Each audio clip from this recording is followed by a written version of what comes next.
The following is a special production of WOBL and WDLW Sports. Your home for high school football. Week 2 of the high school football season is upon us. Week 1 gave us some insights. We'll take a look at the highs and lows from last week and get you set for this week. This is the Stewart's TV and Appliance pregame show. Shop smart, shop local, shop Stewart's TV and Appliance in Elyria. I'm Sports Director Don Vincent. The Lorain County League got off to a rough start last week. Just 2 winners in Week 1's out-of-conference games. Keystone and Columbia both showed a lot of promise on both sides of the ball. The rest of the league struggled, although Clearview was just a 1-score loss to Fairview. The SWC teams fared a little bit better. 5 of the 8 were winners. Avon Lake lost by only 1 point to a D1 Strongsville team. North Ridgeville, Amherst, Midview, and Avon were all pretty dominant in Week 1. Lorain found that this season may be a bit of a challenge in a Week 1 loss. Vermilion grabbed a Week 1 win, and EC impressed in a loss to Bishop Hartley. This week, we'll continue play with non-conference games, including a couple rivalry games and an out-of-state game. That out-of-state game is up first after a convincing Week 1 win over St. Ignatius. Avon traveled south, way south, to take on 1-0 Spruce Creek. The Eagles struggled a bit against a very good Hawks club for their first loss of the season. We'll go through the rest of the schedule this week in a different order.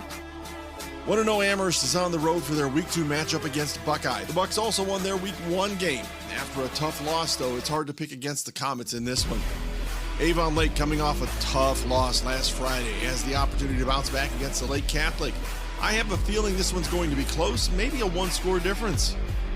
Brookside stays home for the second time this early season. Woodridge comes in off a strong showing last week and likely continues that this week. The Clippers host Westlake. The Demons only won 2 games last year, and the Midview Middies smacked them around a bit last week. Call this one close, a score or less. Columbia hosts Fairview. Last week was good for both, but I think the Raiders continue their winning ways. Elyria Catholic, after that road trip loss last week, heads east to take on Mayfield, the second of 3 roadies to start the season. This one will be closer for the Panthers, but Mayfield is a bit stronger. We mentioned Midview earlier with that win over Westlake. They are on the road against North Olmsted. This could be a convincing win over the Eagles. North Ridgeville played North Olmsted last week and smoked them. The Rangers have Valley Forge this week, and the result will likely be the same. The Oberlin Phoenix head to Brooklyn. Do not count Oberlin out of this one. This is a winnable game for Coach Washington and his Phoenix. Mapleton pulls into Wellington this evening. I like the Dukes to pick up their first win tonight. Just for the sake of evaluating, Lorain County teams went 7-10 against out-of-county competition. Most of those wins were SWC teams. I'll try to keep up with those numbers throughout the season. It kind of gives you an idea of how things will work in the playoffs. That brings us to our games on the Lorain County Sports Network tonight. Let's start with the stream games on YouTube. Search Lorain County Sports Network. We have 2 for you. Bull Barge is back in Week 2 along with Max Drummond. They travel south to Sullivan to cover the Pirates hosting Northwestern. Both teams took rough losses last week, which means both will be hungry and in search of some validation, although I really believe the Pirates find win number 1 at home. Dave Rivera and Jared Viancourt will be in LaGrange. Cloverleaf is in town to play Keystone's Wildcats. The Colts struggled in Week 1 against the Buckeyes and ended up getting blanked and giving up 41. It should be a good night in LaGrange after the game. On the radio side, join Dave Grinjinski and me for one of those rivals I mentioned earlier. This one is old. Okay, I'm counting the back in the day games. Apparently my kids are right. I really am a boomer. Actually, Rich Flowers from Lorain County Friday Night Lights on Facebook will be joining us there as well. All 3 of us will be in Lorain. The Titans take on the Elyria Pioneers. Both teams lost last week by big numbers. Elyria was a little closer of a game, so maybe there's an advantage here, but Lorain's offense was a bit more productive. The final game of the night is the second rivalry game. Gary Tollett and Brian DeVito will be there for the Stillman Cup game. This year, it's at Firelands. The Falcons took on Vermilion's conference rivals in Edison and ended up losing big. The Vermilion Sailors had a good show versus Margaretta and pulled out a 1-point win. Rivalry games are always hard to predict, so I won't. So that's the schedule, including the 4 games we have on the Lorain County Sports Network. It's time to start breaking down your game. The Stewart's TV and Appliance pregame show is just getting started. Buckeye Community Bank Coach's Corner is on the way. Stay tuned.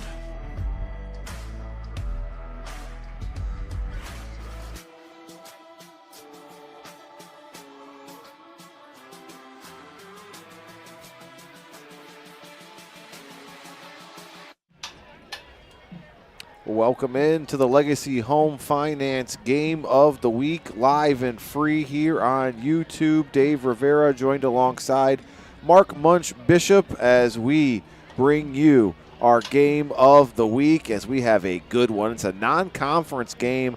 1-0 Keystone coming to town to take on the Cloverleaf Colts, who are 0-1. We're in Medina County, Munch. We crossed over, what, baby. What a beautiful facility. You know, I will tell you this, too.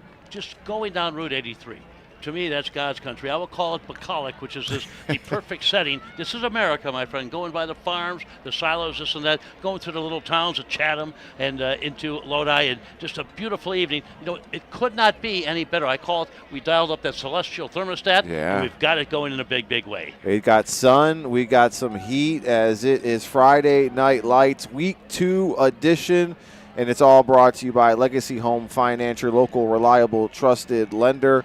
We're going to jump into our pregame portion of the show where we sit down, talk to both of the coaches, get their thoughts on this game, last week's game, and, of course, moving on towards the rest of this season. Our Stewart's TV and Appliance pregame show. Shop smart, shop local, shop Stewart's TV and Appliance in Elyria. We're going to take a quick break, and then we'll dive right into the Coach's Corner, where we'll sit down, talk to Coach Justin Voorhees from the Colts, as well as Coach Don Griswold from the Keystone Wildcats. Don't go anywhere. We'll be right back. It's the Coach's Corner presented by Buckeye Community Bank. Today and tomorrow, your partners for growth, and it is the Week 2 Lorain County Sports Network Game of the Week, thanks to Legacy Home Finance. We'll be right back.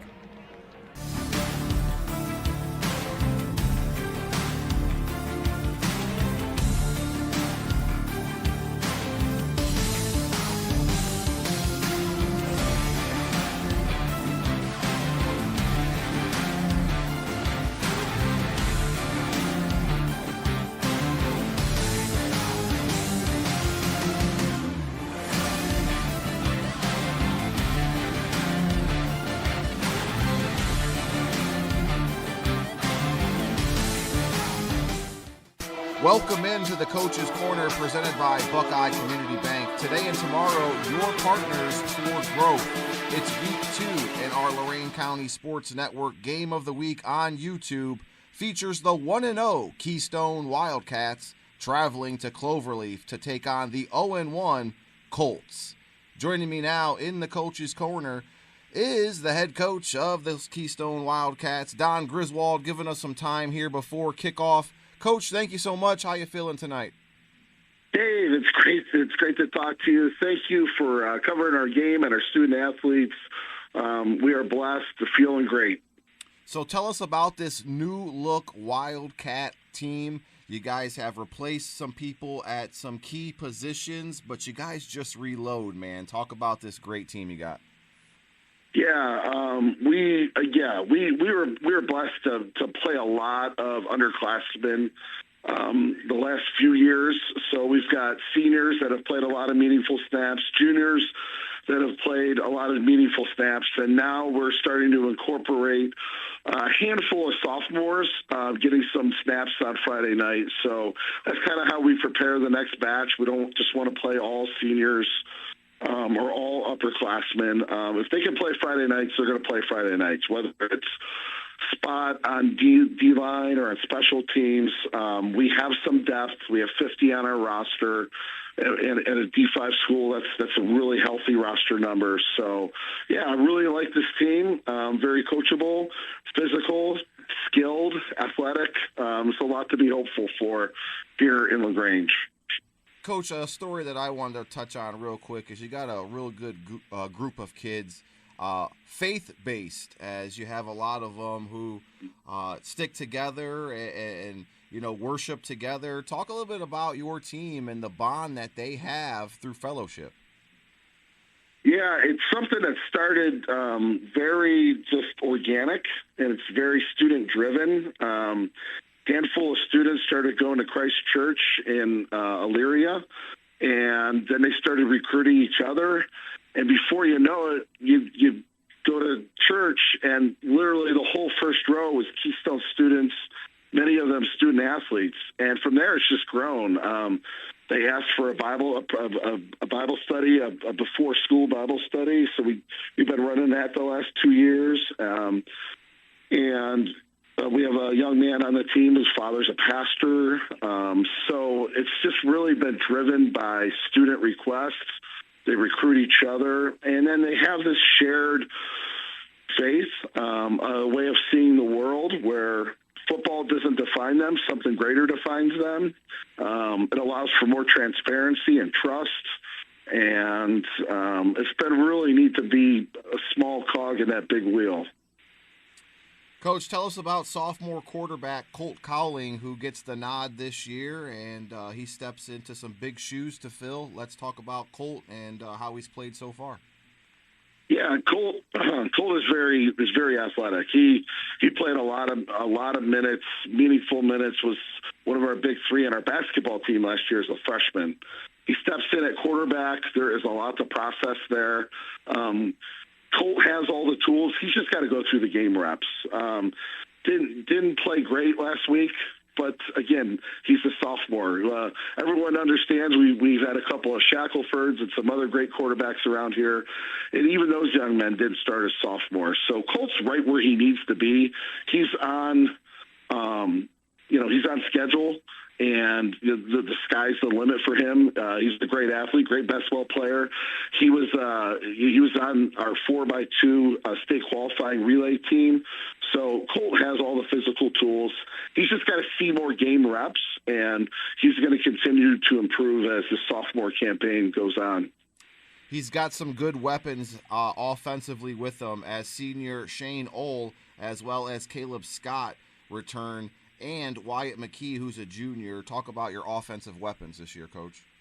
Yeah, those are the household names currently on our roster, and when those guys need a break, because they also play on both sides of the ball, there are other guys like Tucker Webb, senior, Brendan Hagerman, Mason Grahams. We're blessed to have some guys that are newer to football or who, again, have been on that JV squad, be able to come in and play meaningful downs and minutes and get touches without a drop-off in expectations or talent. And that depth is going to really work well for us, certainly against the Cloverleaf team, but other teams moving forward.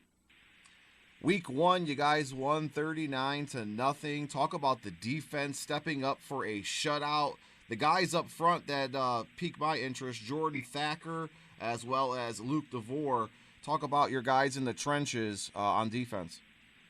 Yeah, so we decided to play an odd front last week. Jordan Thacker at one end, John Falte at the other end. They had their quarterback running for their lives.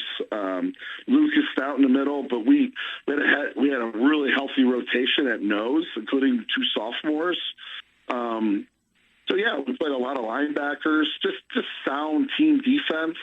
It's kind of coach speak. It sounds kind of boring, but just do your 111th, and collectively, we probably played 18 guys on defense last week for, obviously 11 positions, and they all just, did their job. We bend but don't break. We did give up some big plays, but ultimately we were able to keep them out of the end zone, had 1 takeaway with Cooper Graham's interception.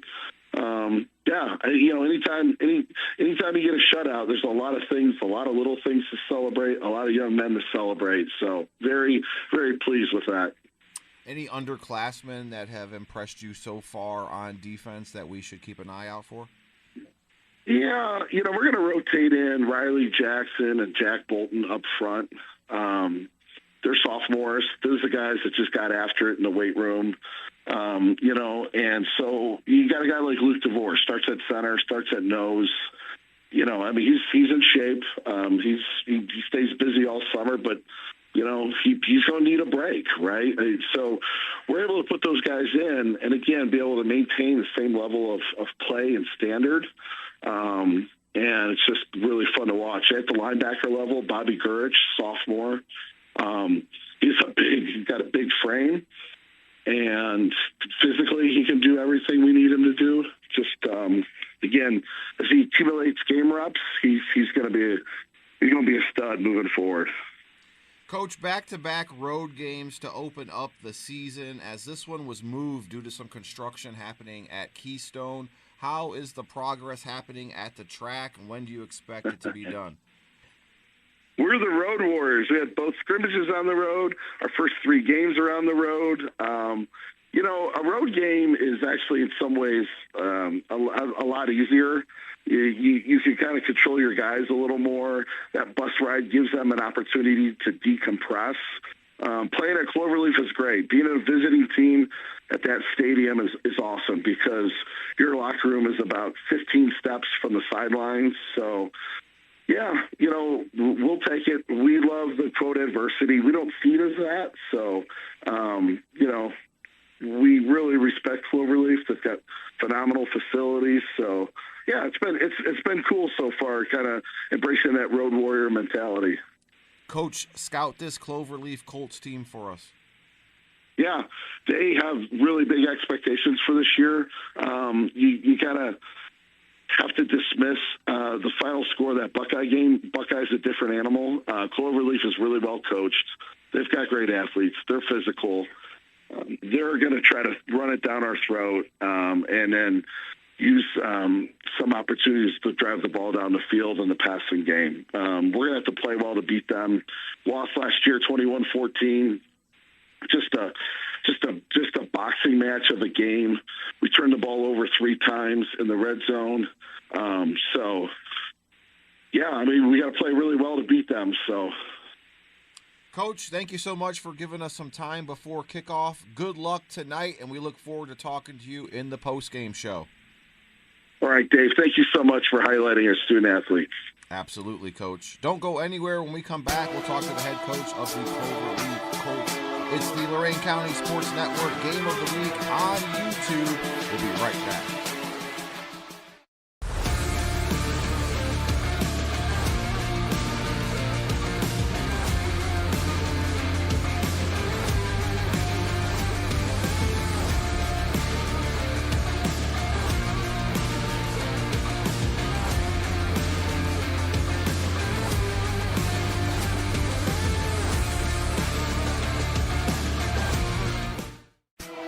Welcome back to the Coach's Corner, presented by Buckeye Community Bank.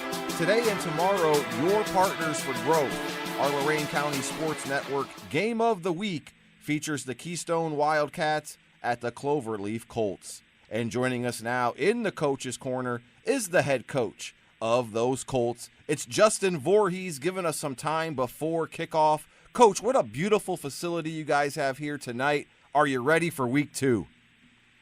Yeah, I think we are. We had a bit of a wake-up call last week, but, that was enough to get us going, and we've had a good week of practice so far. So introduce us to your team, Coach. Fairly young team, just 5 seniors on the roster. Start with the offense. Who are some guys that we're going to be hearing a lot from tonight? One of those seniors is Ethan Gray. He had almost 900 yards rushing last year as a junior, averaged over 6 yards a carry. So we need to get him going. He only had 2 touches last week, so that's something, that we need to get rolling there. And then some of the other guys to look for is our quarterback, Isaac Smith. He was a first-team All-League receiver last year as a sophomore and played halftime at quarterback the last half of the year and, has taken on that starting role.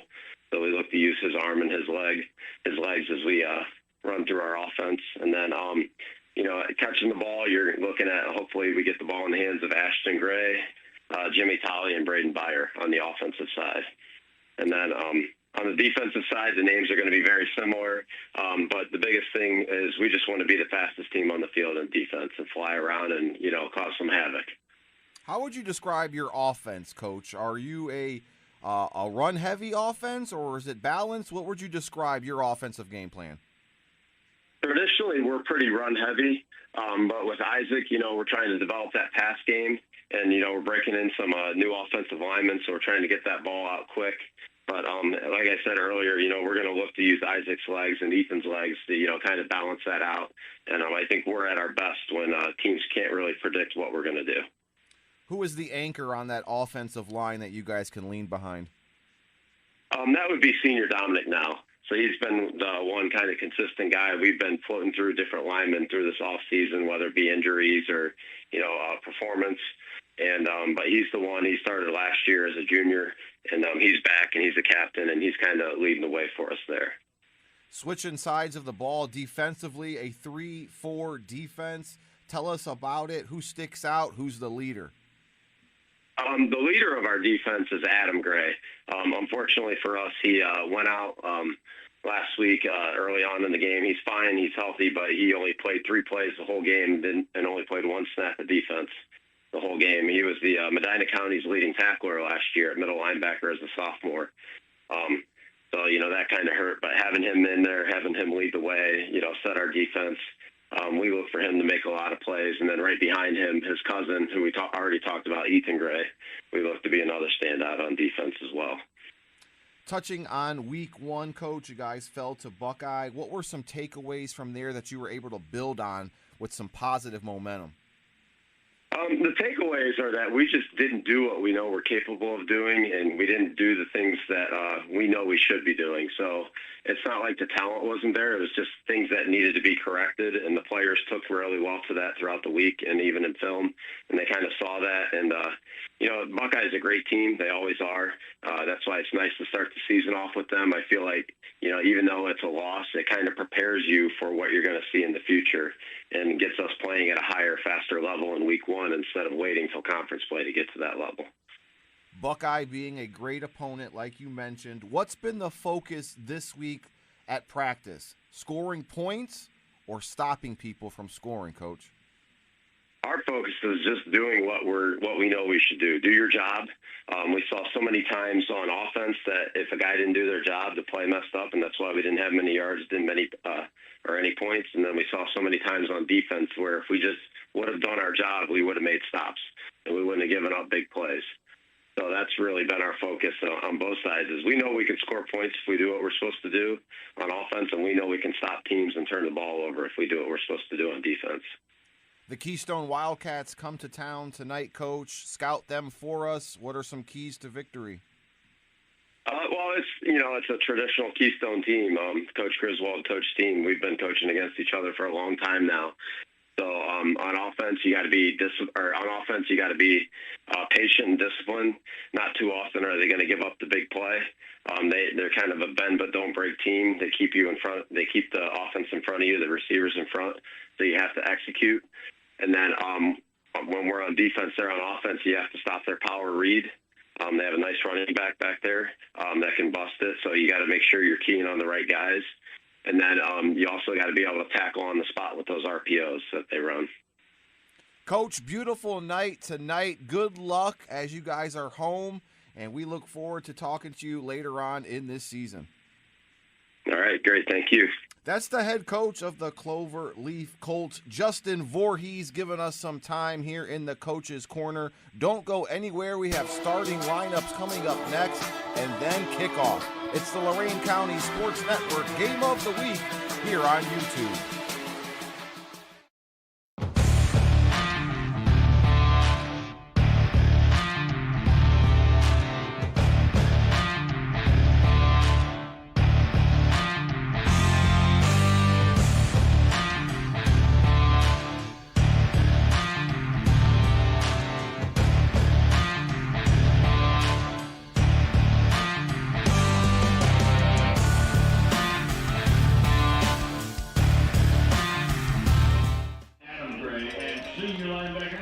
Welcome into our Lorain County Sports Network page here on YouTube. Make sure you click like, follow, and subscribe all season long as we give you coverage of some non-conference football here in Week 2. Welcome to the Green Path CPA Solutions broadcast booth. Not your typical accounting firm. Make sure you visit greenpathcpas.com. as we are wrapping up our Stewart's TV and Appliance pregame show. You just got done hearing from the coaches in the Coach's Corner, presented by Buckeye Community Bank. Now it's time to talk about some keys to the game, Munch. What are you thinking they are first for the visiting 1-0 Keystone Wildcats? The Keystone Wildcats, In my book of football rules, unwritten rules, they won the toss and took the ball. Why? I'm a big historian. General Patton never retreated, okay? He always attacked. He didn't play defense, okay? He always attacked. They wanted to see the Cloverleaf defense in action. The defense got abused pretty much the entire game last week, 41-0 to Buckeye, a very good team. However, if the offense is not gaining any yards, the defense is on the field too often. So that's what Keystone is doing. But I got to tell you something, Dave. I watched this Keystone offense in practice and see what they did last week. My golly, it's just amazing. They'll run trips left to the receiver right. They'll run 3 running backs with the tight end in there. They'll run a jet sweep to the left and the right. You know what else to do? They'll send 4 guys out deep on different patterns. Yep. Quarterback can take a little drop, bang. They'll shoot right up the gut. So that needs to be stopped. Now, something too on the other side offensively for Cloverleaf, they need to get some first downs. They had 5 the entire game last week. They need some first downs. They need to keep kids fresh, but also they need to be judicious. You have 8 players at Cloverleaf. These kids are good. They're warriors, but you have 8 players going both ways. Those are your keys to the game, brought to you by Williams Brother Builders, performing site work, concrete, carpentry with their own forces. That's Williams Brothers Builders. Well, something else I got to toss in is that both teams are not deep in upperclassmen. No. Globally, 5 seniors. You look at Keystone, 6 seniors. So I asked both coaches before. I try to soak up knowledge from all the coaches throughout the games, throughout the years. And I learned from John 4 years ago. He said, Bunch, talking about young players playing. If a dog's going to bite, he's going to bite as a pup, okay? I know that with my Aussies at home. So let's see if the youngsters are going to bite today. Your referee crew brought to you by Stringer and Gager, your personal injury and family law workers' compensation cases. As we have referee Joe Harasco, umpire Lou Vitatonio, line judge Jamie Muhine, head linesman Michael Milwine, back judge Scott Bruno, and center judge Brian Crummy. And kicking off for the Colts, number 18, Austin Sesteric. He is a junior. And back deep to receive is Wyatt McKee, number 1. You're going to hear a lot of his name, and here we go, breaking a tackle, and he's got one man to beat as he crosses the 50-yard line. The kicker, goodbye, 30, 20, 10, 5. Let's go, Lorain County Sports Network. Well, that didn't take long in any way, shape, or form. You got a score on the board 14 seconds into the game. I'd say, about an 85-yarder there, Munch? He caught that right about the 15-yard line. 85-yard kickoff return, 14 seconds. Boy, that's striking like lightning, my friend. And we'll tell you more about those Keystone Wildcats' offense, as Wyatt McKee had a hell of a game last week. 20 carries, 233 yards, 3 touchdowns. His longest one going from 83 yards. He showed you right there why he can return kicks as well. That one goes 85 yards to the house. Brendan Hagerman there to tee up the extra point. And it is no good. I don't know if it was partially blocked, Munch, or not, but it's not going to make it, and it's going to be 6-0 in favor of Keystone. It'll be very, very important here for Cloverleaf to get something. They can't get too impatient. You just can't match a kickoff return like that. Oh, sure, they're going to try, but get something out on offense. It's the same drive. Get the Keystone offense off the field, keep them off the field, and do some work on offense yourself. Definitely not what Coach Justin Voorhees wanted to see on the opening kickoff, as Wyatt McKee takes it to the house. And now the Colts will receive and get the ball for the first time. Did you get the feeling I had? Once he got through the first line, the blocks were perfect. The first thing I look for is a hold on something like that. And then he got by the safety valve back there, and the kicker wasn't going to catch him. Duke, were you able to give a replay on that one? Absolutely. As you've seen, Munch described, breaking through that first line of defense. And then from there, he just had to beat the kicker, Munch. And dude, it was a tragedy. Hey, if you wouldn't have beat the kicker, then we could have talked about him. You know, I think I beat the kicker. Okay, the kickers aren't there to make tackles. Okay, they got 10 other guys to do. But the kicker didn't shy away. No, I've seen some kickers run the opposite direction. Some of those soccer guys, and soccer guys are tough for the most part. All right. Boy, I'm going to make a lot of friends tonight, aren't I? Kicking it off for the Keystone Wildcats is Brendan Hagerman. And deep to receive for the Colts is Ashton Gray, who's going to receive it, take it up past the 30. And now he's got some room to run. And is there a flag? Nope. He's going to step out of bounds at the 42, 43-yard line. But Ashton Gray got a couple blocks. Now, here's the difference. Ashton pushed his head right into the meat grinder there, while all the guys were hoping to bust out of that pack. Yeah. It's just a little shove on him to get out of bounds, but a great return, and that's exactly what the Colts needed. So they're going to start at their own 42-yard line for their first possession.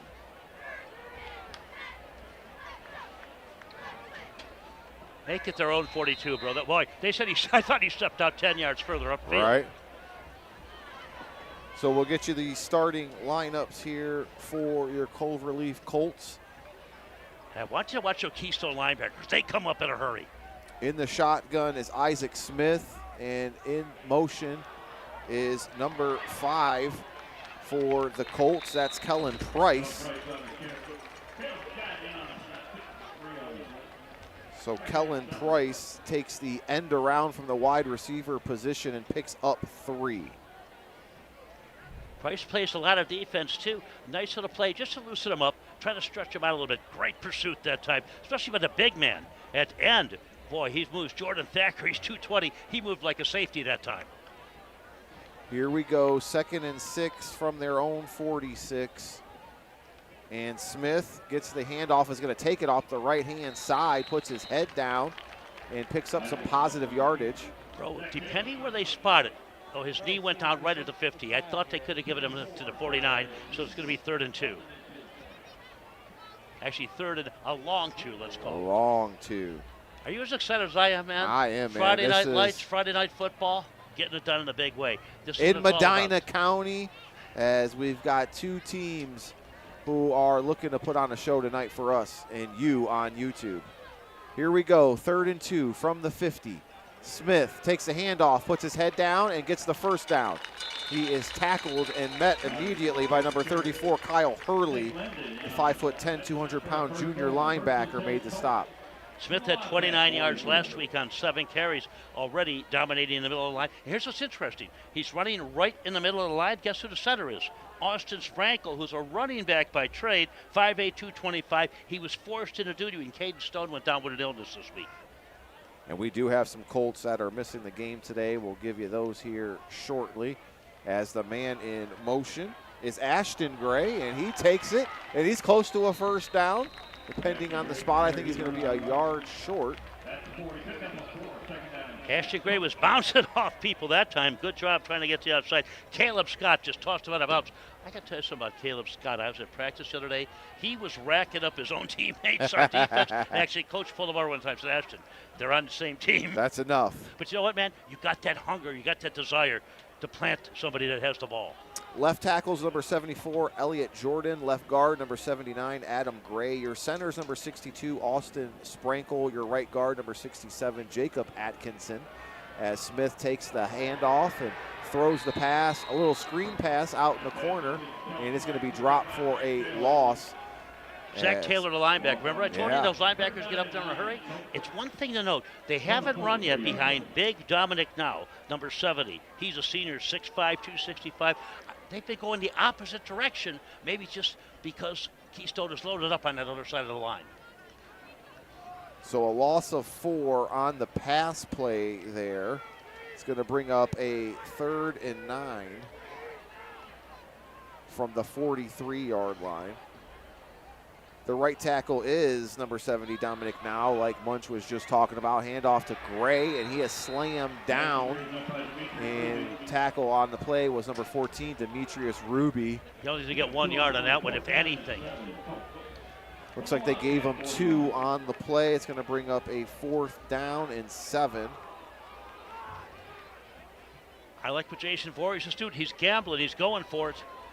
I'm going to take him to the casino with me next time I go. 4th and 7.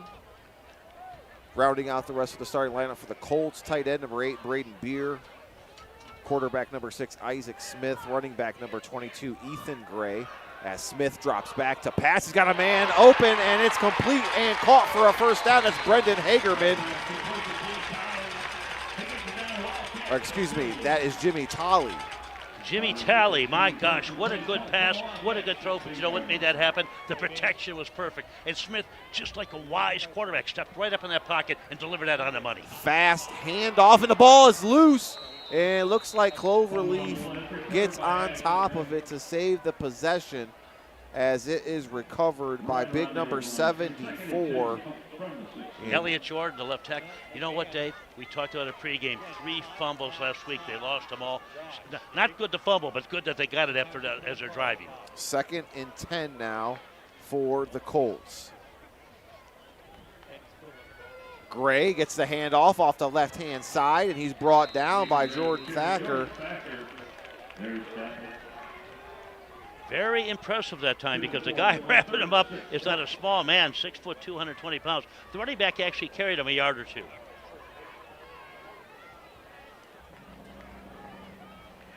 Here we go. Smith handoff to Gray, and he's stopped behind the line of scrimmage by number 3, Zach Taylor. Zach Taylor, do you know what? Is he paying rent in the backfield of the Colts? Because that's where he's living so far today. Your other 2 starting Colts for Cloverleaf, number 9, Jimmy Tolley, and number 14, Ashton Gray, are your wide receivers. It's going to bring up a field goal attempt. 30-yarder, my friend Sersistek coming in.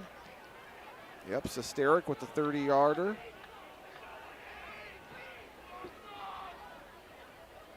And let's see what he can do. Snap, kick is up. It looks good. It is good for the field goal.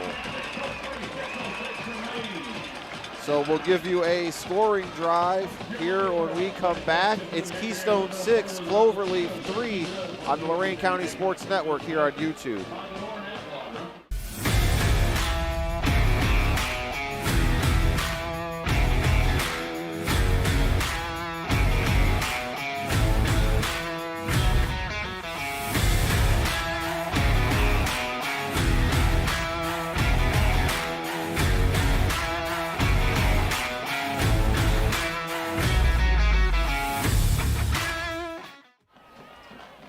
We had a 10-play, 58-yard drive capped off by a 30-yard field goal by Austin Sesteric. The junior kicker for the Colts makes it 6-3 in favor of Keystone. You know what's so important? Not just to get points on the board. They got none next week. You ready for this, my friend? The Colts that time, they ate up 8 minutes and 32 seconds on that drive. What did they say they needed to do? They needed to keep the ball, keep the Keystone offense off the field. Deep to return for the Wildcats, Zach Taylor, as well as Brendan Hagerman and Wyatt McKee, who just took one back 85 yards, is number 1. He's going to let it go into the end zone. Smart move. They'll start at the 20.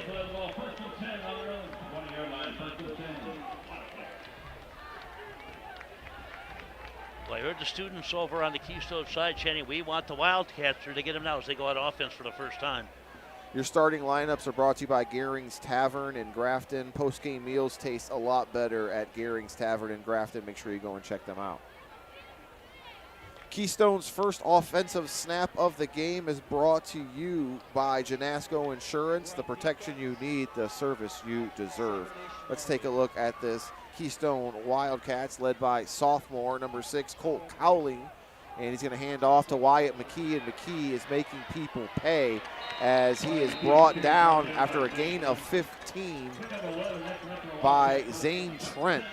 He wants to beat that 230 he had last week, and McKee just busted tackles. But you know what? That was nothing special. That was between the left guard and left tackle. That was just through, whatever way you want to use it, that was through the 2-hole, and my gosh, they got it done. 16-yard gain on first down for Wyatt McKee. 1st and 10 from the 36 for Keystone. Cowling drops back, passes, and is out of his intended receiver's reach. as that was for Mason Grams. Let's take a look at Keystone Wildcats offense. Number 77, Jordan Thacker, is their left tackle. Number 63, Kyle Naylor, is their left guard. Number 59, Luke DeVore, is their center. Number 52, Gus Hoops, is their right guard. And number 73, Ben Lamb, is the right tackle. Your running backs, number 5, Shane All. Quarterback, number 6, Colt Cowling. Running back, number 1, Wyatt McKee. Your wide receivers, number 2, Caleb Scott. Number 13, Mason Grams. And number 9, Brendan Hagerman. Pass out to the flat to Hagerman as he makes one man miss, and he's brought down after a pickup of about 2 yards. Very big shoestring tackle that time. I'll tell you, without that, he could have picked up even more yards. Hustled over there was Ashton Gray to make that tackle. So picks up 6 on the pass play. It's going to bring up 3rd and 4 here. Huge play for the defense now of the Colts. Keystone comes out in a 20 personnel. 2 running backs, 3 receivers, no tight ends. Low snap. That could have been, Cowling was down because his knee was on the ground when he went to scoop it, Munch. Bro, I'll tell you what, 74 took advantage of that in a big, big way, getting in there to make the stop like the big hungry dog he is.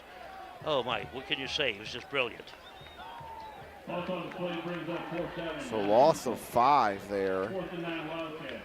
Now it's 4th and 9 from the 37. And they are going to punt it away. And back to receive is Kyle Hurley for Keystone, number 34, to kick it away. And Ashton Gray is back for the Colts, number 14. He's going to fair catch it, and Shane Ohl will down it for Keystone, number 5.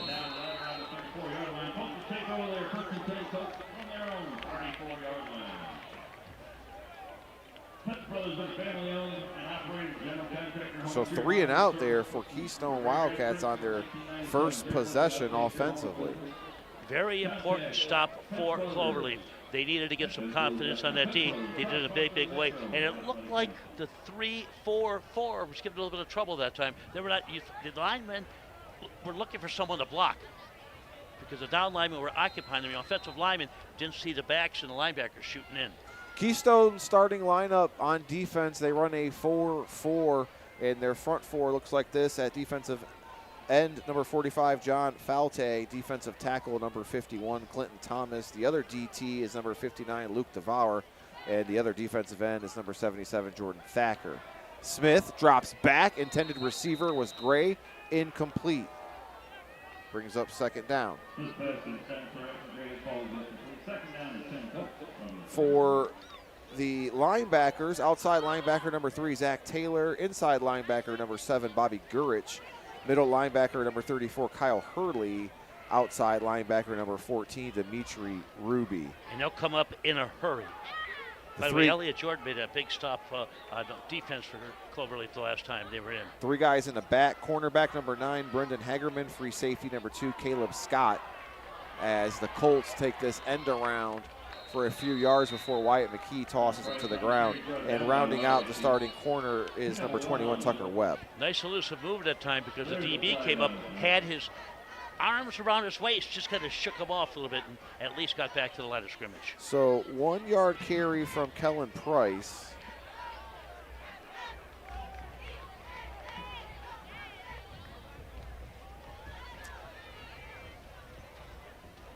It's going to bring up a 2nd and down with 4:30 to go. No, I didn't see a flag.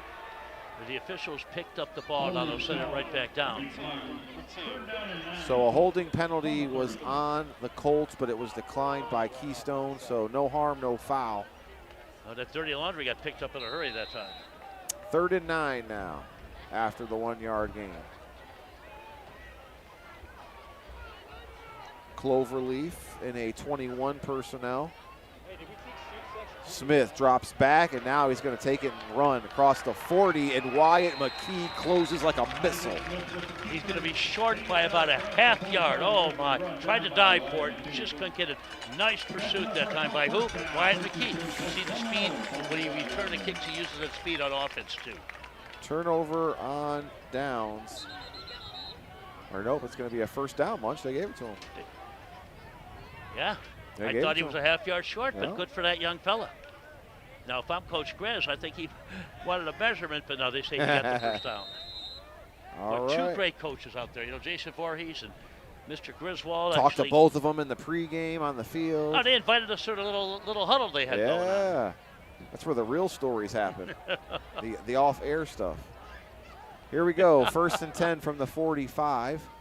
That's Kellen Price getting the handoff, and he's going to pick up positive yardage across the 50 before he's brought down by number, let's see here, 75 for Keystone. I don't have a 75 much. Well, he had at least 7 yards on that carry. He certainly did. Kellen Price doing it all. Defensive back by trade. I think they're moving him in a little bit more because of Austin Sprankle, the other running back, moving to center. You're absolutely correct.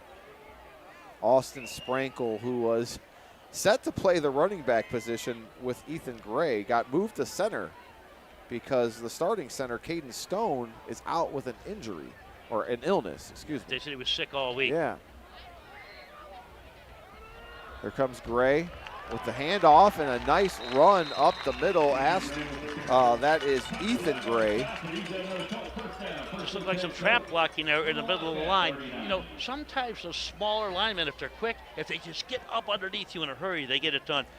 And Dave, I've got the T-shirt of the day. We know we're out here in God's country. Oh yeah, what Don't is it? fear, the farmers are here. I on see the it. Cloverleaf side. Indeed. God bless you, young man. 1st and 10 from the 39 for the Colts. They're down 6-3 here in this first quarter. It's their second offensive possession.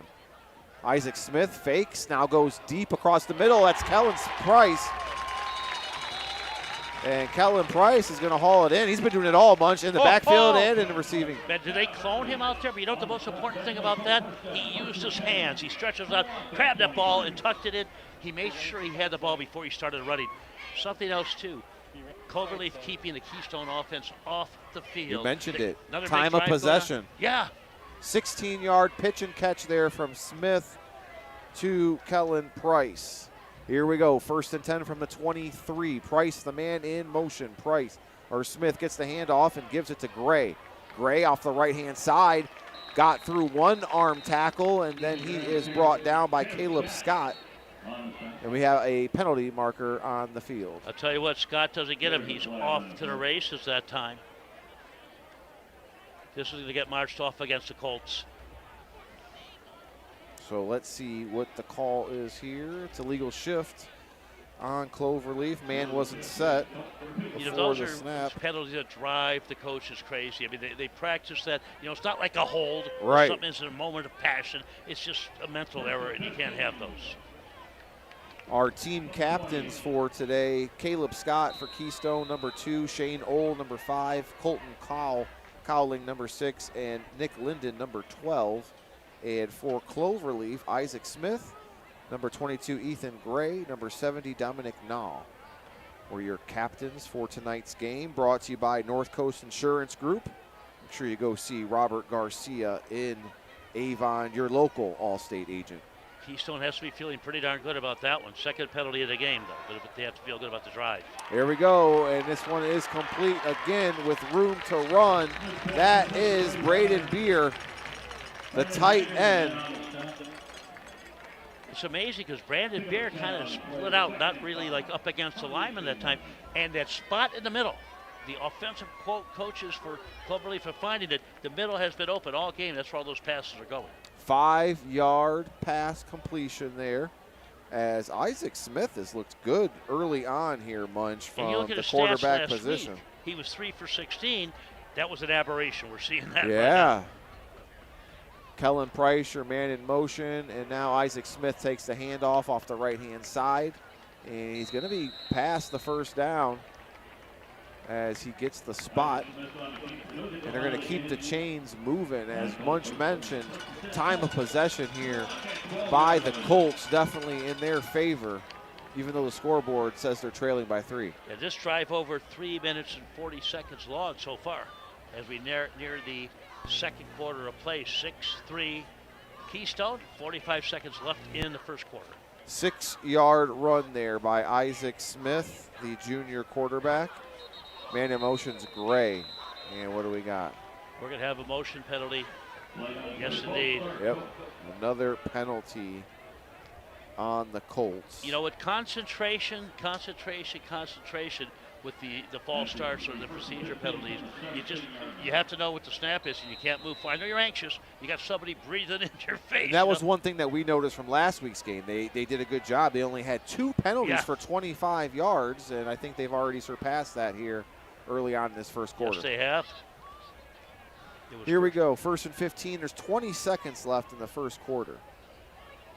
They're in the red zone, brought to you by Russell Real Estate Service Agent Steve Lawson.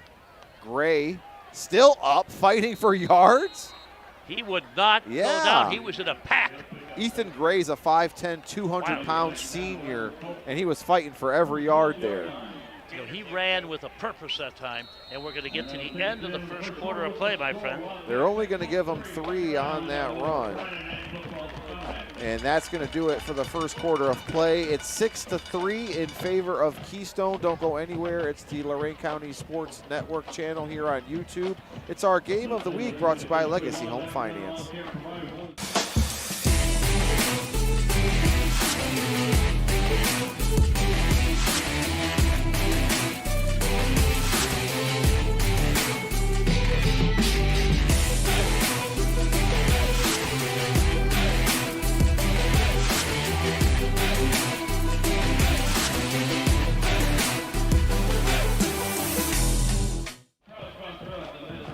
All right, and we are back as we start the second quarter of play.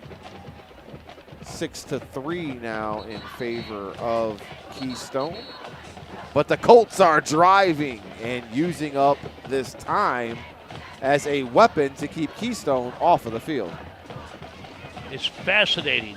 Keystone doing a 180 from last week. Early on, we're only at the start of the second quarter, and Cloverleaf doing a 180 the other way around. Yeah. Cloverleaf has dominated time of possession, but you have to know for a fact that that's what their plan was. But also, the passing has been pinpoint. The receivers have been open. Just wonder what kind of defense Buckeye threw them last week, because they're doing more right now in one quarter of play than they did all last week in 4 against the Buckeye Bucks. And talking to Coach Voorhees, he said, hey, we got to give Buckeye credit, but we didn't play as good as we could play. We didn't do things how we should be doing them. And you're seeing today they're playing a lot better as Isaac Smith, the quarterback, takes the snap and runs it off the left-hand side, picks up 7 yards on the run. It was important for Smith to run to. You don't want your quarterback getting beaten up. However, he's going to take a couple steps like he's running, and bang, he's going to stop and pop the ball over to a receiver. 3rd and 3, and tempo is the name of the Colts offense right now as they are taking their time here offensively. Looking over to the sideline to Coach Voorhees for instructions. They still have 15 seconds on the clock. Yeah. Oh, another penalty. Let's see what happened now. They say the running back jumped before the snap.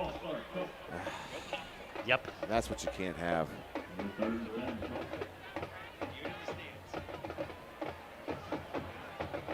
It's going to back them up now to the 12. Facility. Can't get much nicer than this, my friend. Absolutely not. Shout out to the Cloverleaf School District, Lodi, Ohio. Weather conditions brought to you by the Lorain County Clerk of Courts, Tom Orlando, as we have kickoff temperature conditions right now here at beautiful Medina.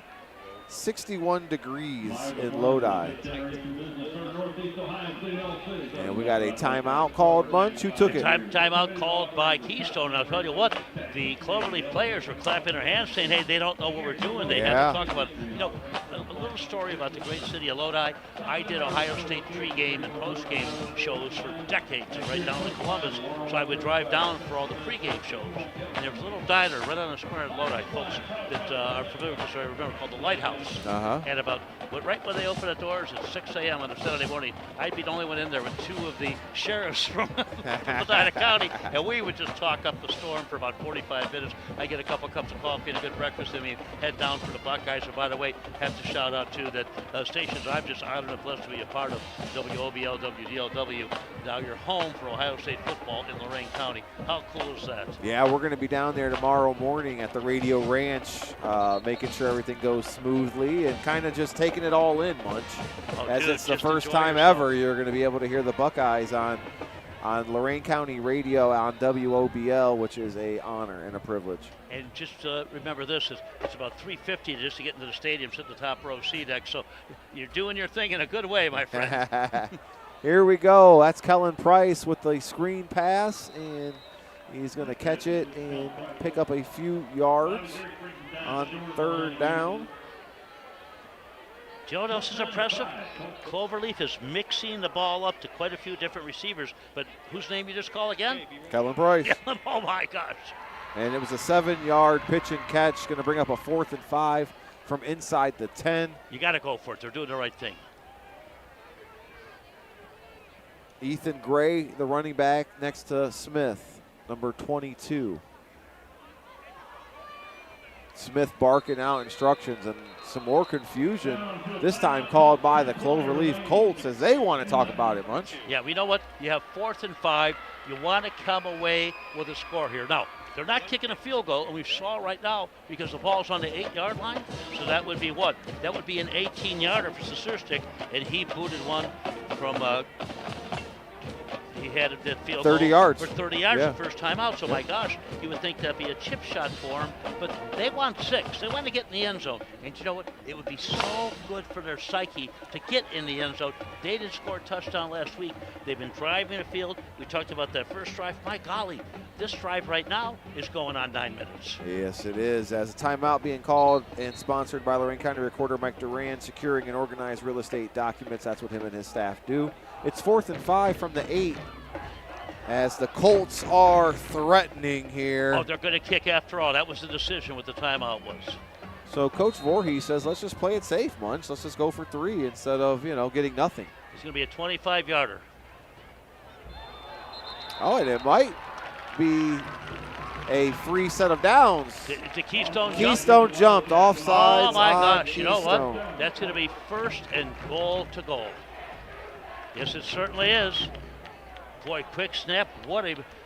I don't know if that was Voorhees' plan and his coaching staff, but whatever it was, that worked. And now it's going to be from the 3-yard line, a 4th and 1 from the 3. So this makes your decision a little bit easier. What are you expecting here, Munch? Little quarterback sneak. It's Smith. I don't think got it. Maybe the second effort. Got it on his second effort. Let's see where this. He's down to the 1, has to. Yeah, he got 2 yards, so they're going to give it to him. Wow. And you know what? We were talking about the big man. That's exactly what happened that time. They ran behind Atkinson and Dominic now 6'5", 265. Just lower your shoulder and drive straight ahead. So here you go. 1st and goal from the 1. Smith again, and he's in for a touchdown. Isaac Smith, the junior quarterback, runs it in from 1 yard out. Don't look now. Keystone's trailing. This is a brand new ball club. Are you ready for this, my friend? The time of that drive, 9 minutes and 49 seconds.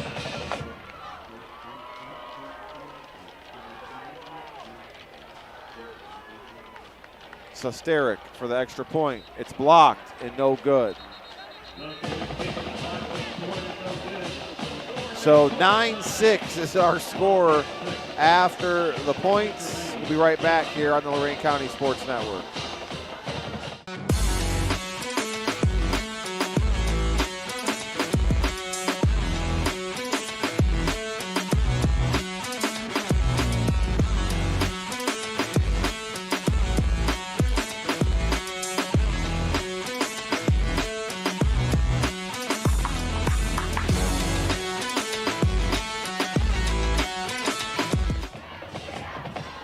And we are back. It's 9-6 in favor of the Cloverleaf Colts.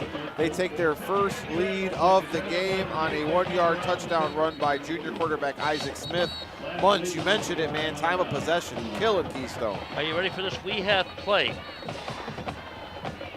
20 minutes of football. Cloverleaf has had the ball 18 minutes and 28 seconds of that. And it's something we talked about pregame. You share with you the little knowledge that I have. He said that it'll be a goal for Cloverleaf to keep that Keystone offense off the field. 16 plays, Munch, 66 yards on that drive. Capped off by the 1-yarder by the quarterback, Isaac Smith. How big is that 9-6 to see that on the scoreboard?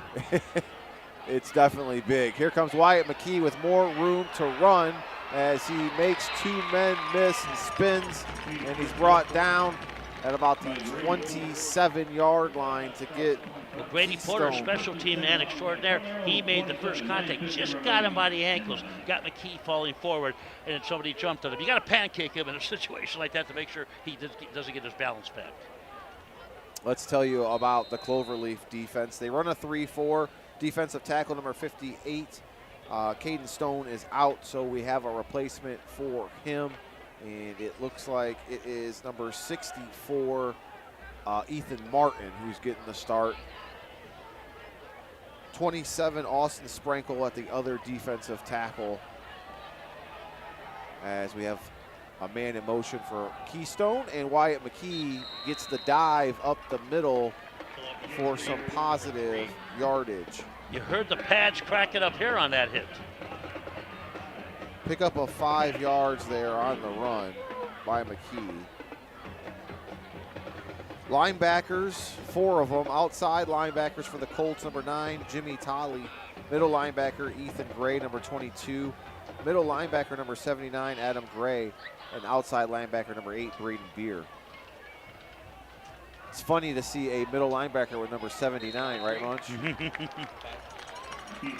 One of those gentlemen that changed positions. Yeah, as McKee gets the ball again. Adam Gray, a running back by trade. Changed numbers, too, when he put him in a different spot on the field. Big play here, 4th and 6. Yeah, he lost one there on the run. 3rd and 6 here for Keystone. As Colt Cowling is the quarterback, number 6 for Keystone, drops back and he's looking for a receiver. He's got to throw it. And he finds his man, and he couldn't hang on. That's Mason Grahams, the receiver who bobbled. I think he looked away for a minute, Munch, to see where he could run to. He did. The ball was a little behind him, and there's a reason for that, because 74-9 came flying in a big, big way. And, of course, it's Jimmy Tolley, and we've said his name on more than one occasion. And one of the big guys there on defense, 74, got in there in a hurry. Your other defensive backs for the Colts, number 12, Zane Trent. Free safety, number 14, Ashton Gray. Strong safety, number 4, David Hunter. And cornerback, number 5, Kellen Price. That was Adam Gray on that pressure, too. Here's the punt, and Gray is going to let it go and bounce. And it takes a Keystone bounce as it's at about the 31-yard line to where it's going to go down. Another 38 seconds. Wow. 38 seconds. This is shocking, Munch. 3 and out on both possessions for the Keystone Wildcats. Their only touchdown coming from special teams. McKee on the big 85-yard return. Cloverleaf, like I said, they've done a 180 here. I knew the team was better than the score last week, and I know the Keystone is a very, very confined football team. But Cloverleaf right now, it's early, but they're taking it to them. They are dominating this football game. All right, so it's going to be the Colts ball on their own 31. And by the way, this game was moved. It was originally supposed to be in LaGrange, but Keystone's having some work done on the track, and it's not going to be done for some time. Yeah, so their first 3 weeks, Munch, they're on the road. Coach Chris told me that on Wednesday it was day 22. They have to let it settle for 28 days, so they're going to miss another. Gray gets the end around handoff, makes a man miss, and spins around, and then he is brought down after a gain of about 6 or 5, depending on the spot. You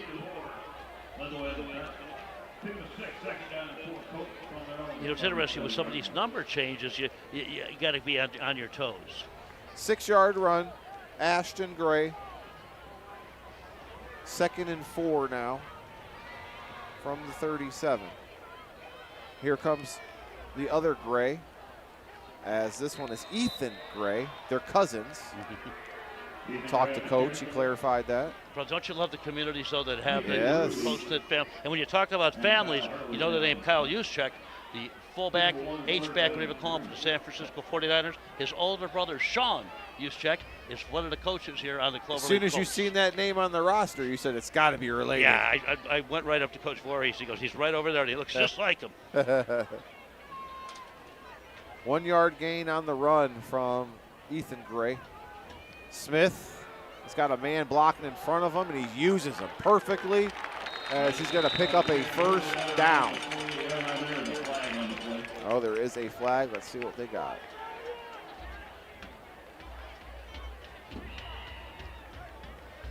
Right now, if you're Coach Grizz and his staff, and if you're the Keystone players, you're a little shell-shocked.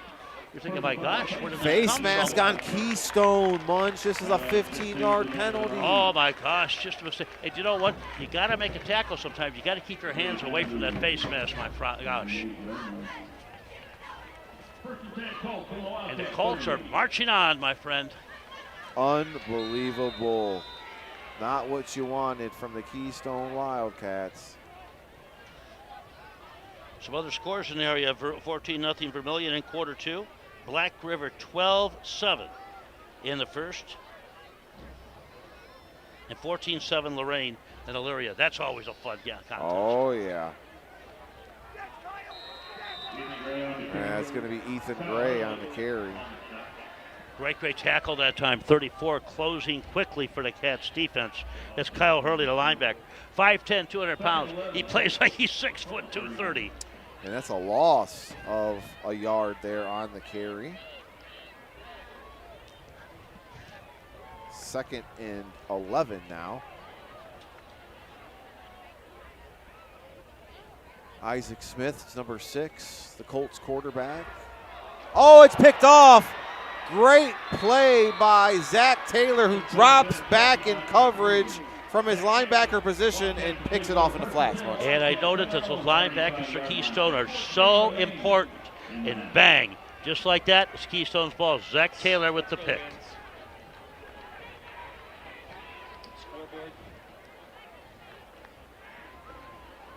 So exactly what Keystone needed there, a turnover as they get the ball to start at their own 35. Okay, the Munch book of football law, okay? You just got to turn over, they're on their heels, you throw deep. You strike the you go for the jugular. Yes, thank you, my brother. You put the pedal to the metal, my friend. You know what? You kill a mosquito with dynamite. You just don't swat him. You kill him with nitroglycerin.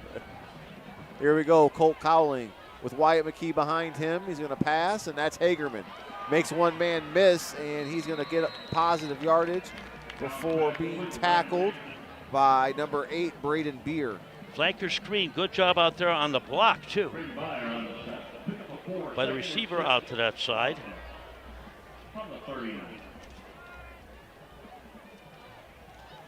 That was Caleb Scott. So I apologize. It's Brandon Beyer is how they are pronouncing his name in the press box. So we're going to go with Brandon Beyer on the reception or on the play. And now here comes Keystone as the handoff is to Bobby Gurich, who puts his head down but doesn't get much, maybe back to the line of scrimmage. Great tackle that time, and it's one of those gentlemen who's changed position. What can you say? I mean, these guys are filling the bill and they're filling the need in a big way. And a gentleman whose name we've called quite a few times today, that was Adam Gray once again.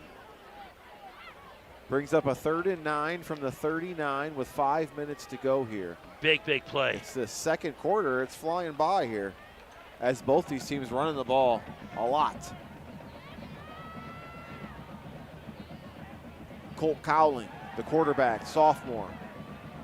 Going to roll out the pocket. He's got room. We got a penalty There's flag. a hold in the backfield. McKee. Oh, a late hit to that. So are there going to be 2 flags on that? Yeah, there's multiple flags. There's a hold in the backfield. Yeah. Then if you have a late hit, they're going to cancel each other out, which is really a good thing for Keystone because, boy, McKee wrapped up that pass rusher at that. It was almost one of those things. I know I get a hold, but I'm going to keep my quarterback from getting over to General Hospital in Lodi. I'm glad Colt Cowling is okay. Yeah. Because that was definitely a late hit low. They should balance up because of the flag on either side, but we're going to see. Let's see what the referees are going to confirm.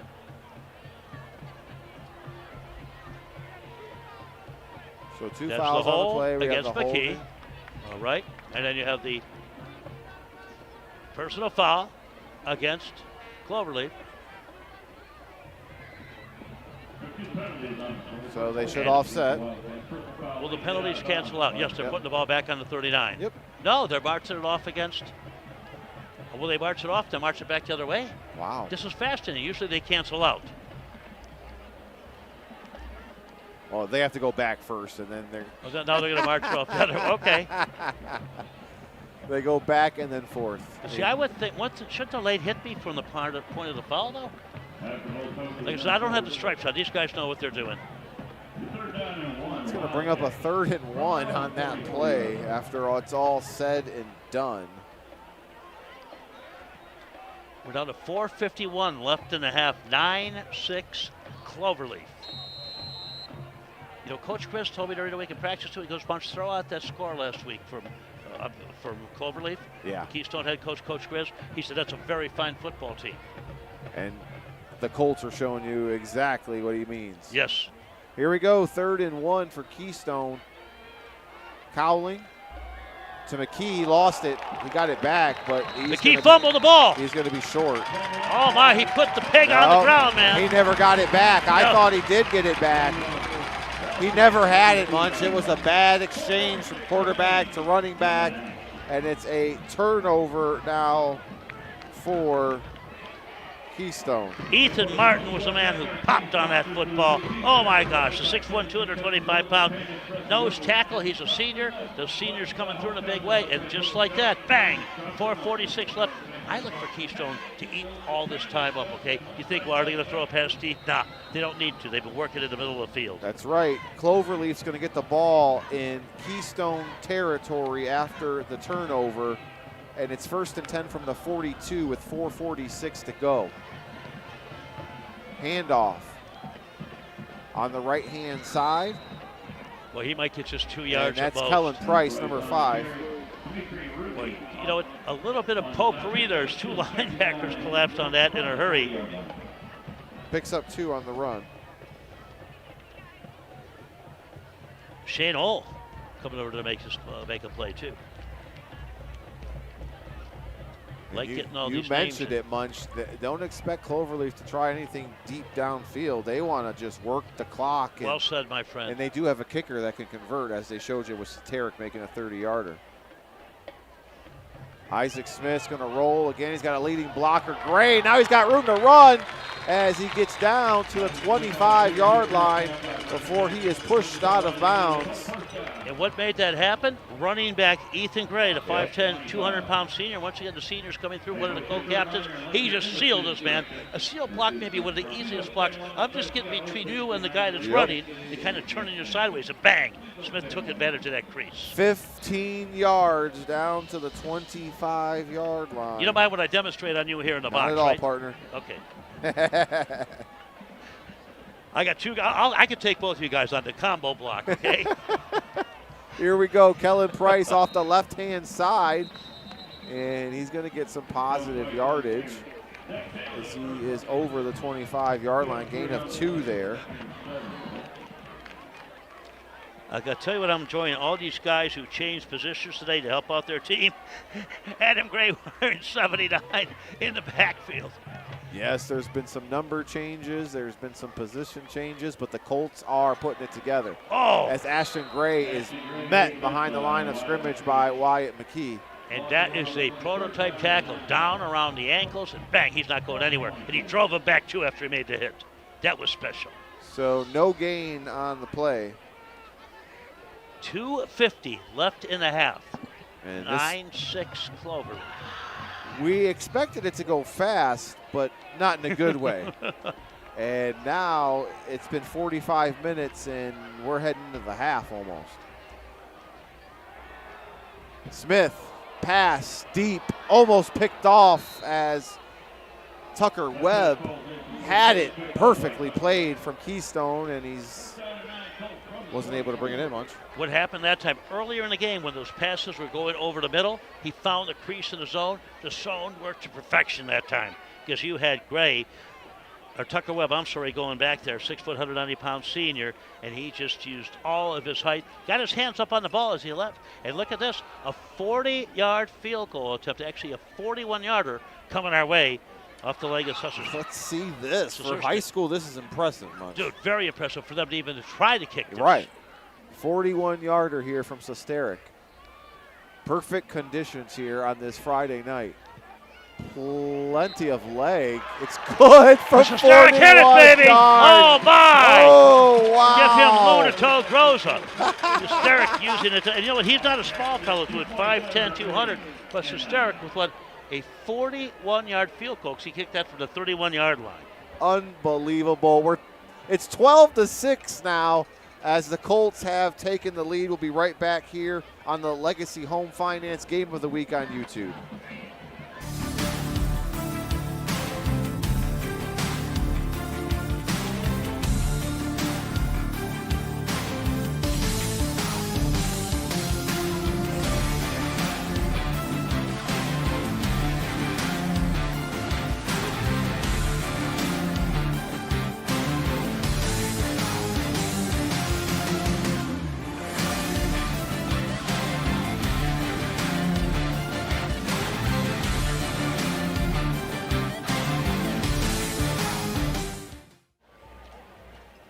Your drive summary, 6 plays, 69 yards, capped off by a 41-yard field goal by number 18, Austin Sesteric, his second field goal of the night. Makes it 12-6, Munch, in favor of the Colts.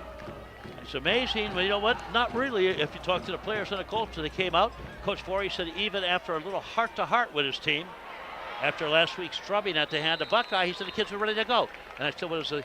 Father-son, heart-to-heart? He said, more like a master and a servant, heart-to-heart.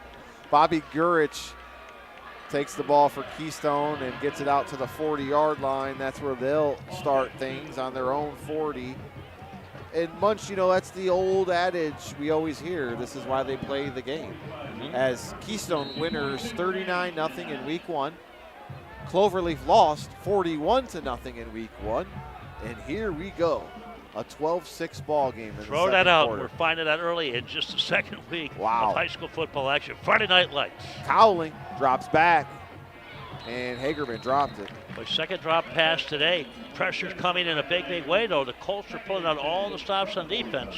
Somebody living in the backfield that time. This is Baden Beer. Both teams with 3 possessions offensively, Munch, but it's been 3 3-and-outs for Keystone. Yeah. 2 3-and-outs. They need to get something going here. 2:18 left in the half. They have 2nd and 10 after that drop pass. Man. Now here's a formation like trips left, a man right. Don't be shocked, okay, if Colleen's going to run on this football, on this play. Wyatt McKee running like a man possessed is brought down by number 22. As that's Ethan Gray from the middle linebacker position. Ethan Gray making it happen, the 4-4-3 defense. You know, it's interesting because one of those backers, it's Jimmy Talley, actually works as a safety or a cornerback on occasion, but they're coming up now, 8 guys to stop that run. Pickup of 2 on the play there.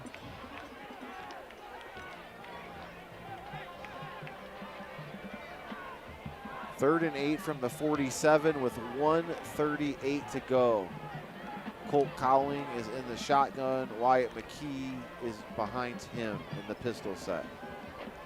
Cowling running, rolling, and he's got McKee in front of him leading, and he picks up the first down. He was right there because it was on the 4. He almost got caught from behind. Yeah, their own 47. He made it to the 45. Let's see. They may spotted the yard short. They are. They're going to say 4th and 1. Wow. I thought he got out on the 45. Tell me how big this play is. You know, you don't do anything special on this play. You just go, Colt Collins going to take the ball. You tap the center either on the right or left hip. You tap him on the right. That's the side you're going. Little sneak. Yeah. 2 running backs in the backfield, and handoff to Wyatt McKee, and it's good for a first down. McKee only needed 1. He got 2. And he had Bobby Gurich, number 7, blocking in front of him.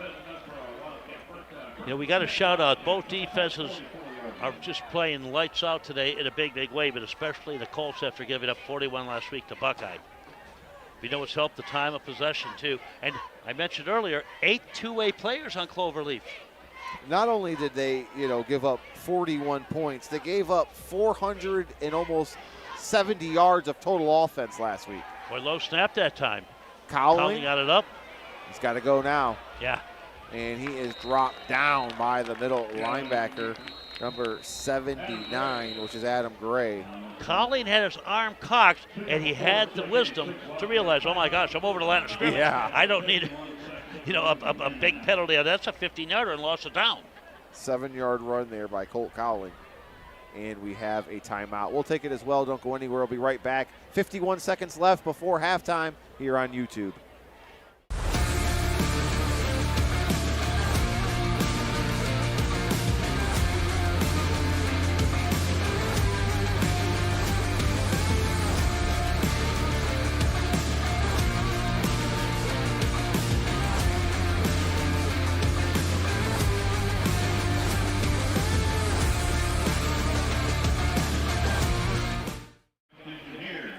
Second and 6 from the 40 with 51 seconds left to go. Cloverleaf leading 12-6.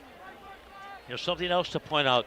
Both sidelines and both stands on either side for Keystone, of course, for home Cloverleaf, they just have a great amount of fans in there. Not a bad ride at all for Keystone, but the Cloverleaf Colts faithful are supporting their team, and they're doing it in a big, big way. This beautiful facility. Just walking in, seeing the Colts statue out there. It was pretty cool. Yeah. Cowling drops back. Pass over the middle intended for Gurich is incomplete. It's going to bring up a third down. Yeah, that's a good size man, 6 foot 205, but I don't know if the old Harold Carmichael, who went about 6'8" for the Eagles back in the day, could have caught that one. Yeah, it was over his head and with some zip on it. We're down to 47 seconds, Dave. Sophomore quarterback Colt Cowling now with time stopped. They got that play, trips to the near side, one receiver right, single running back. And it's a different running back. It's Kyle Hurley in the backfield.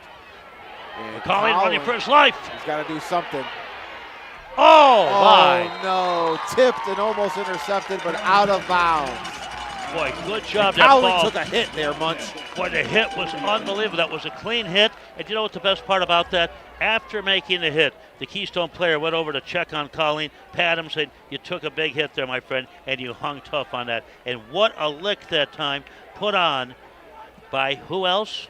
Number 62 for the Colts, Austin Frankel. He's a running back. He's a center. Yeah. He's a lineman. Oh, my gosh. As clean as you get, but you know what? Colleen felt that. Colt Cowling is a three-sport athlete at Keystone, football, basketball, and track. And I know all the coaches were kind of holding their breath there. Punt is over Gray's head and enter the end zone. Okay, Dave, I'm going to put you on the spot here. You have 34 seconds. Do you take a knee and go into the locker room up 12-6? Yeah, absolutely. Why not?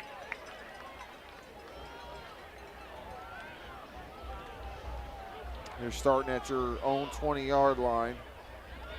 You got the lead. Like you said, let's just protect it. And you get the ball to start the second half. Think about that. Keystone won and received the toss. And they made hay with it with the touchdown by McKee. The only score they have tonight. That's the only thing they've done good today, Munch. That's been the only thing. Yeah, you get out there. You have your quarterback, Smith, take a knee, and bang, you head to the locker room. And that's exactly what they do, Munch. That's what they had to do. So that's going to end the first half, 12-6 in favor of the Cloverleaf Colts over the Keystone Wildcats. Don't go anywhere. It's the Health Markets Insurance halftime show presented by Jeff Allison in Amherst. If you're uninsured, what are you waiting for? Go to Jeff Allison in Amherst. He will help you through the buying process. He'll only get you what you need, and it can be very affordable for you. Dave Rivera, Mark Munch Bishop here in Medina, or Lodi, as we're in Medina County. And we'll be coming right back. We'll give you some stats courtesy of Al Januzzi CPA, and we'll get you caught up from maybe some scores around Lorain County as well. Don't go anywhere. We'll be right back here on YouTube.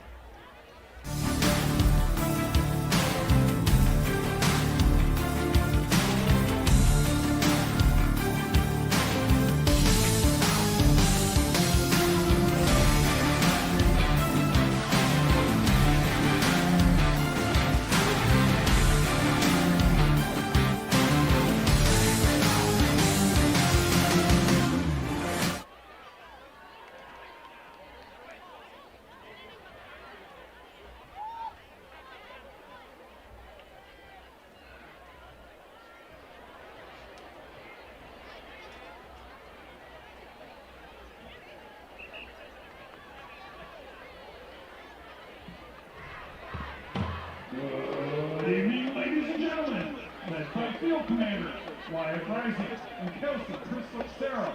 We present to you the 2025 Keystone High School Wildcat Marching Band. Tonight we are featuring our 2025 halftime show. Our first number was released in 2022 by singer Harry Styles. This single spent 15 weeks at number 1 on the Billboard Top 100. It has also surpassed 4 billion streams on Spotify. We hope you enjoyed tonight's opener, As It Was.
Our color guard feature this evening is a single by American songwriter Andre Bennett.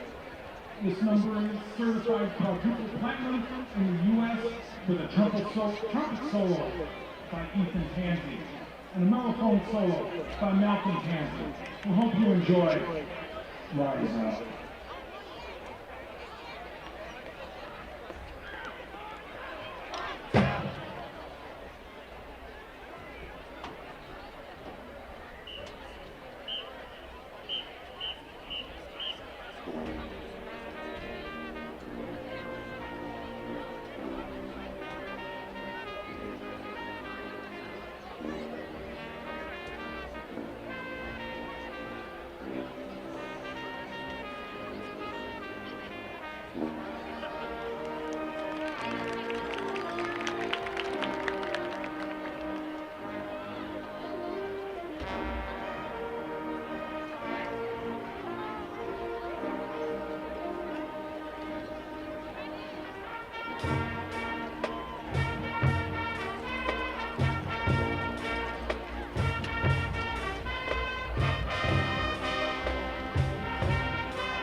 Welcome back into the Green Path CPA Solutions broadcast booth. Dave Rivera joined alongside Mark Munch Bishop. It's 12-6 in favor of the Cloverleaf Colts. We're surprised as we, saw two different stories heading into this game. Both teams, one shutout, one winning by a shutout. And lopsided scores yes. in those games, too. Keystone just triumphing big time, but 39-0. And the Cloverleaf gets taken to the woodshed, 41-0. But you know what? It's called motivation. And I mentioned briefly in the first half about Coach Voorhees and his heart-to-heart, as he said to the young man. Yep. He had a little smile on his face, and that's what I asked him. He goes, this was more than father-son kind of talk. He goes, yeah, but the kids got it, and I got it too. We're all learning from each other, and they've come out tonight in front of this packed house on their sideline, and a beautiful facility here in Lodi at Cloverleaf High School, and they are dominating this football game. We played 30 minutes of football just unofficially, but they've had the ball at least 24 minutes. So let's take a look at some of the numbers, courtesy of our friend Al Januzzi, CPA. It's all about the numbers.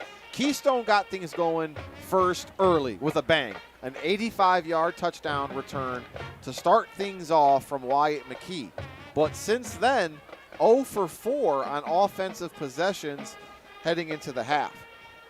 Caleb Scott has got an interception for Keystone, another bright spot for the Wildcats, but it's been all Cloverleaf as they've controlled the tempo and the time clock, like you've said, and now they lead the scoreboard by a score of 12-6. And I'm glad you said it because you control the tempo for your offense, keeping the other team's defense off the field. But Cloverleaf's defense is hustling. They're ushering the offense of Keystone to the sidelines. They have been unbelievable. And Dave, I've got to point this out again. 8 young men go both ways, two ways for Cloverleaf, and they have just been remarkable. Hope they've got their feet up for a couple seconds. We were doing our prep before this, texting each other back and forth, and we go, oh boy, what are we getting ourselves into? And like you said, Coach Justin Voorhees has got this team playing like lights out, and they're all playing for each other. Is another the big community thing. And for the coach. And you know what? Something else. And again, it's old, cliches, this and that. And I talked about if a dog's going to bite, he's going to bite as a pup. But also, at times, it's not the size of the fight, the size of the dog in the fight. It's the size of the fight in the dog. And I'll tell you this might be a dachshund out there going after a German Shepherd, but the dachshund is going for the legs and is winning this battle so far. Let's take a look at the Cloverleaf Colts as Austin Sesteric has been a weapon, Munch. 2 field goals in this first half, one from 30 yards out, one from 40 yards out, and then they get a 1-yard touchdown run from their junior quarterback, Isaac Smith. That's your scoring update. 12-6 is where we're at the Health Markets halftime show here in Lodi. It's just been an amazing welcome that we received here from the parents, the coaches, the team, the fans, and we've got 30 minutes of football. If you're Keystone, you know that you have to get a couple drives going. You don't need a quick strike, okay? Because they got a quick strike to start the game, and that's the only score. You need to get something going offensively. You need to figure out this 3 down linemen, 4 active linebackers, 4 DB defense of Cloverleaf because it's been wreaking havoc on that great line of Keystone. Thanks for joining us. It's the Legacy Home Finance Game of the Week here in Lodi, and the Colts are shocking everyone here with a 12-6 lead at the half over Keystone. Don't go anywhere. We got more high school football coming up next. We're about 10 minutes away. Enjoy the band as we let our camera and our sound entertain you for the rest of this Health Markets halftime show. We'll be right back here on YouTube.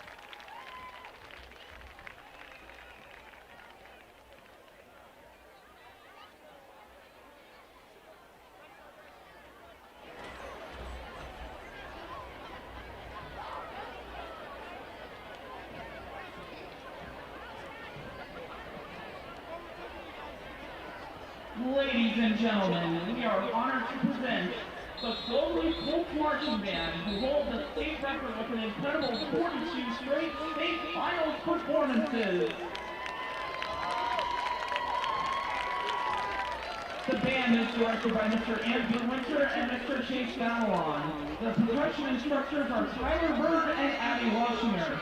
The color guard instructors are Ashley Davis and Samantha Glatzer. The band is led on the field by Senior Field Commander Kyle Kane, Junior Field Commander Kennedy Bailey, and Guard Captain Lacey Holt. Tonight, we present the first half of our 2025 competition show, Rapunzel, including the song Blackbird by the Beatles. We will feature Braden Kinney on alto saxophone, senior Forrest Whitaker on trumpet, and Walter Smith on trombone. At this time, please welcome to the field the Cloverleaf Colts Marching Band.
We hope you've enjoyed the first half of our 2025 competition show, Rapunzel.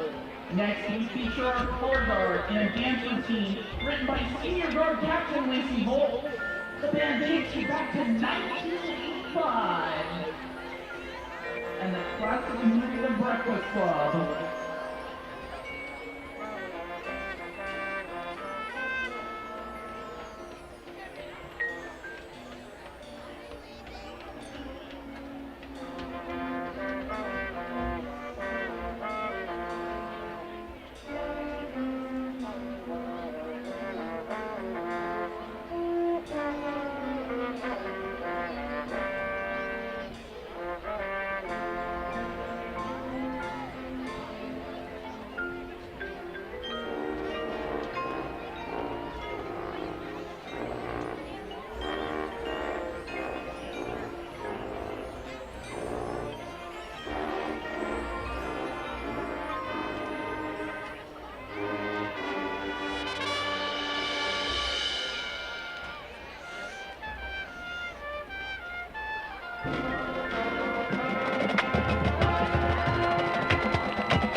the Breakfast Club, a classic film that stands for all more than the labels that people give us. Whether you're a brainiac, an athlete, a basket case, a princess, or a criminal, this next tune is for you. From the iconic soundtrack of the Breakfast Club, here is Don't You Forget About Me.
Wildcats marching band as they embark on their first competition on Saturday, September 13th at North Royalton High School. We hope you have a great Labor Day weekend, and as always, go Colts!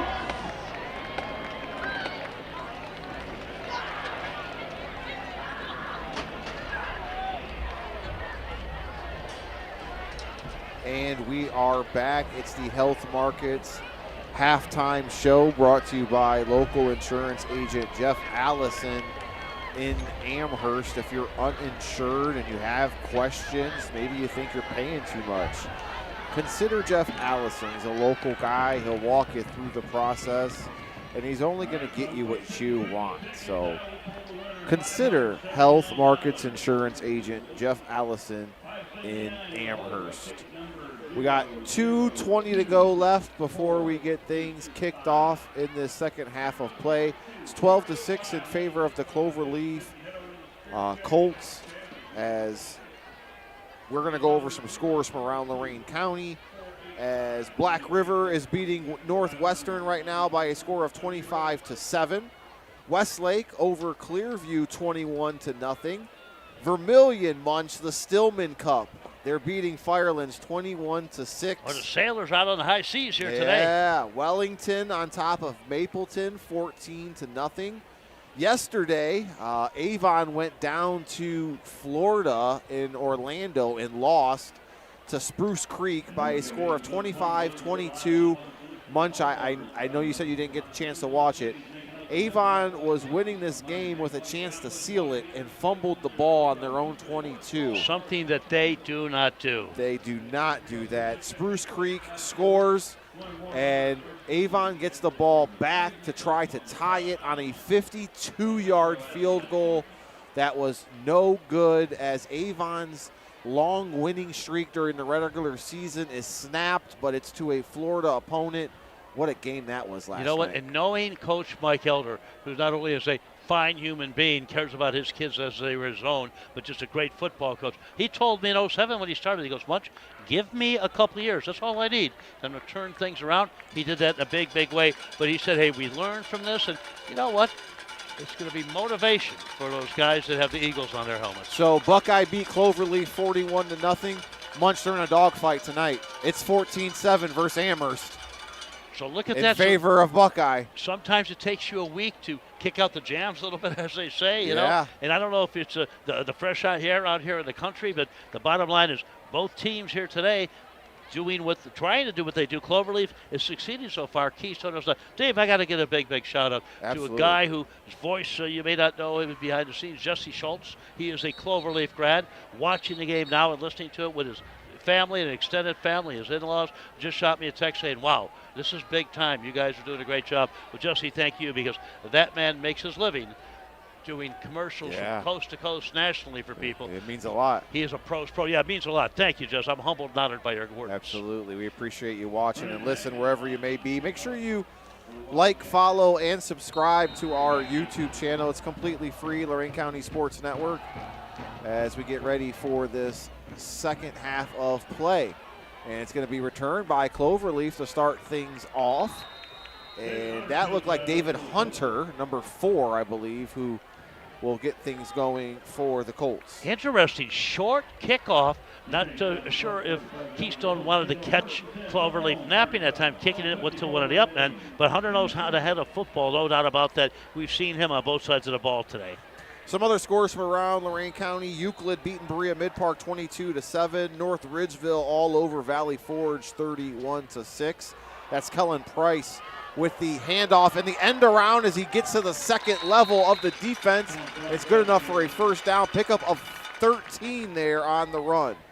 Unbelievable. You know what's happening now? Cloverleaf is doing to Keystone what Keystone did last week to Northwestern. They're running a Keystone-type offense, spreading things out.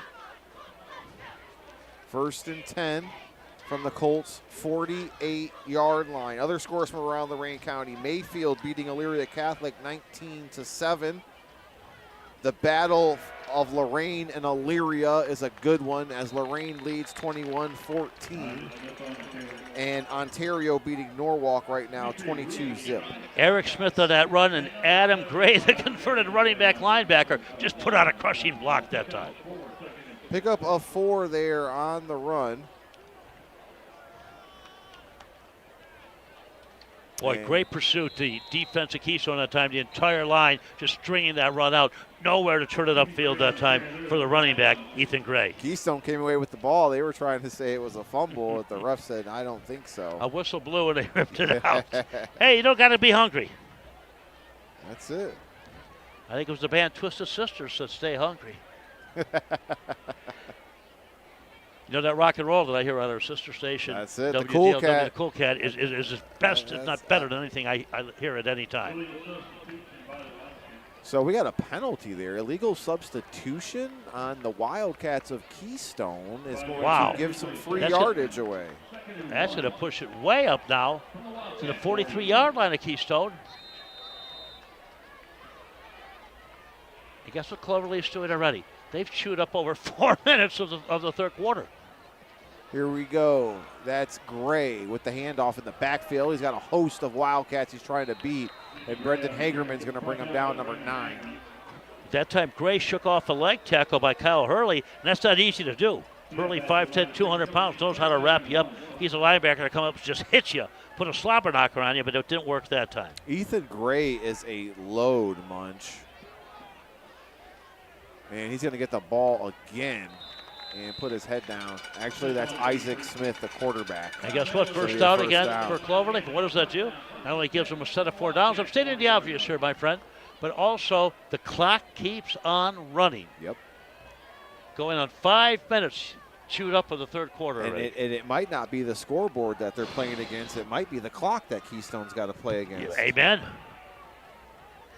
Gray in motion, gets the handoff, end around, number 14, makes a man miss, and he is brought down. Pick up about 4 there on the run.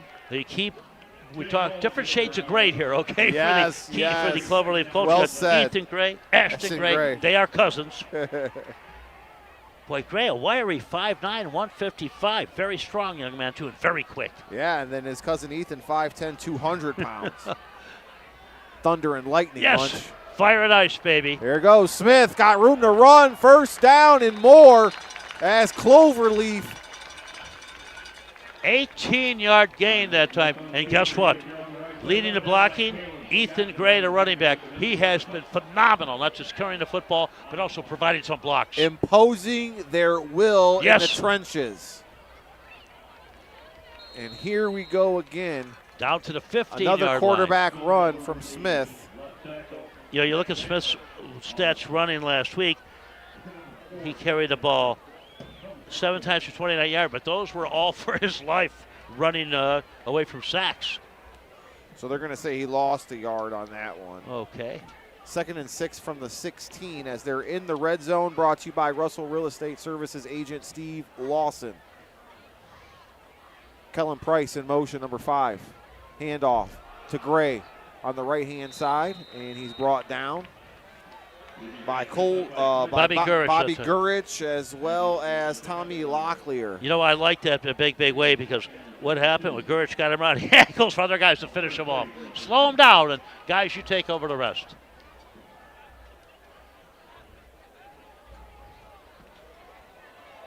Here we go, 3rd and 3 from the 13. It's another quarterback keeper off the right-hand side, and it's left, it's right, it's up the middle, Munch. Smith got close to 6, and they're giving him a first down.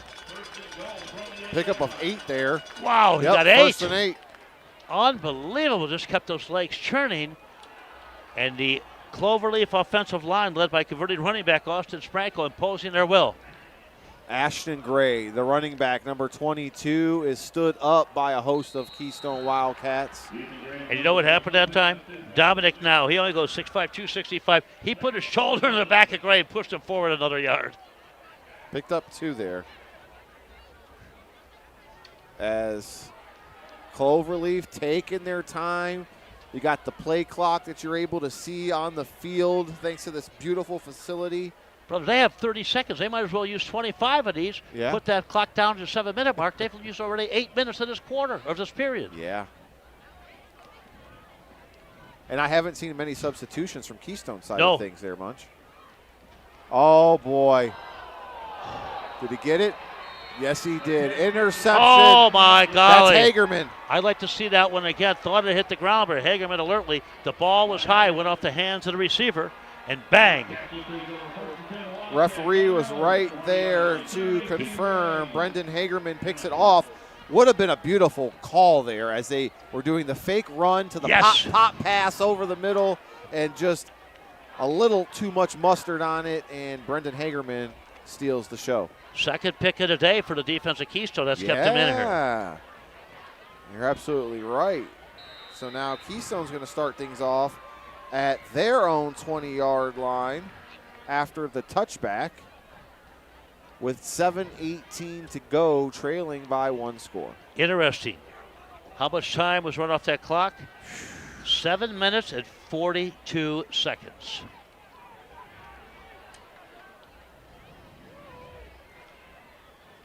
Here goes Colt Cowling. He's got McKee behind him, fakes it, goes off the left-hand side. He's got some blockers, and he is going to be brought down. And making the first play was Gray, coming up from his cornerback position, or excuse me, his free safety position. It's Ashton Gray, number 14. It's a 5-yard run there by the quarterback. And guess who else helped out Gray that time? Kellen Price. We keep mentioning his name. He is the near side cornerback. You basically play 3 down linemen, 4 backers, and 4 DBs. And again, 8 young men going both ways for Cloverleaf, and they've been in there most of tonight's game. Empty backfield, Munch. Colt Cowling, straight drop back's going to run with it, and he is hit at the first down marker. And he's going to get the first down. If he could have broken that run, he would have taken it, but he just needed to get the first down just to get some stability going, let this Keystone offense get their mojo back together. So it looks like Coach Griswold said, hey, I can do the same thing you're doing, Coach Voorhees, and run my quarterback as well. Adam Gray comes up on that stop again. Oh, my gosh, he's all over the place. So back-to-back quarterback keepers from Colt Cowling, the sophomore. 1st and 10 from the 32. Oh, my, McKee gets wrapped up at the line. Actually, he lost a yard on that play. Brought down by Jimmy Tolley as well as our guy, number 79, Adam Gray. Ashley Gray was also in there. They're all over the place. They're swarming. Bro, you also said to me, too, that Colt Collins is a pretty dang good basketball player. He is. He started last year on Keystone's basketball team. As a freshman, as a varsity player. My. Oh, Can dunk the ball, can fill it up from behind the arc, and he's also pretty fast as he's on the track team that went to state. There's Wyatt McKee off the right-hand side. He got away from one tackle, but not the second, as he is brought down. And I want to say that is Ethan Gray, the middle linebacker, number 22, making the tackle. I saw 8 helmets with horseshoes on it in the backfield that time to dump McKee for that loss. 8 men on the offensive side of the line of scrimmage from defense. So another loss on that play. Loss of 5 on the run from Could McKee. you say that the young men for Cloverleaf maybe had their pride insulted a little bit last week and coming back in a hurry? I think so. Cole Cowling over the middle. It's caught by Wyatt McKee. It was almost picked off as Adam Gray, number 79, almost went the other way with it. Boy, he jumped that pass just a split second late. He knew where it was going, just couldn't get there in time. So they got the 5 yards back they lost, Munch. It's 4th and 10. Yeah, you got to punt the ball away. Kyle Hurley will come in to do those chores. Junior, 5'10", 200 pounds. Got 1 first down out of that series, Munch. Unbelievable.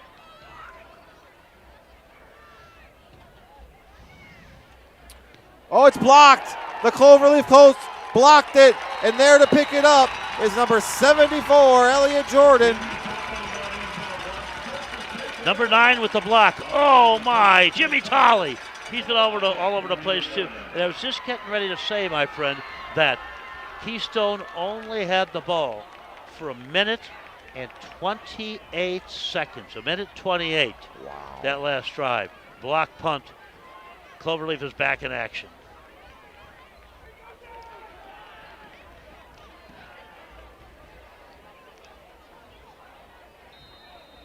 They have the ball on the 28-yard line of Keystone.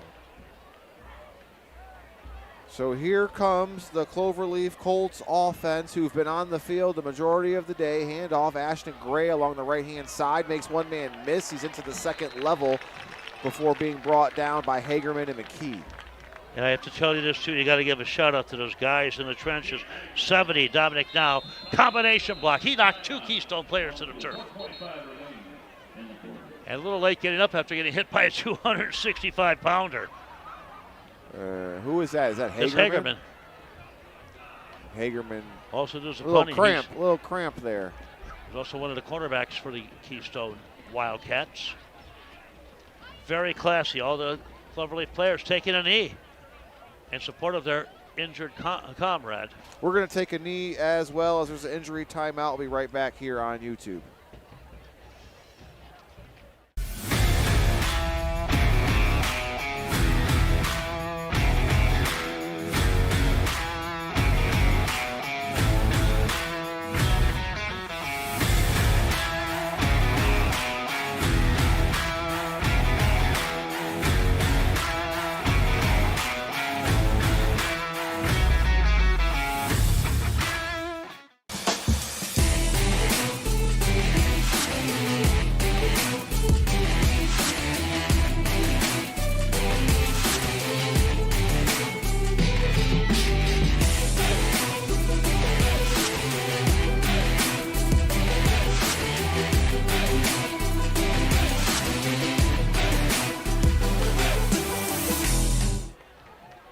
Keystone's Brendan Hagerman walking off under his own power. Just a cramp for number 9 in the Wildcats. You want to talk about class? All the players in the Cloverleaf sideline took a knee. All the players in the field took a knee. And the Cloverleaf fans stood up and cheered as Hagerman walked off the field. We got a flag. He had a hold. That was going to come back. Yeah, Ashton Gray goes along the left-hand side. Actually, All the refs got it. It's going to be on Kellen Price, number 5. A 14-yard run will be negated. Who was the lead blocker.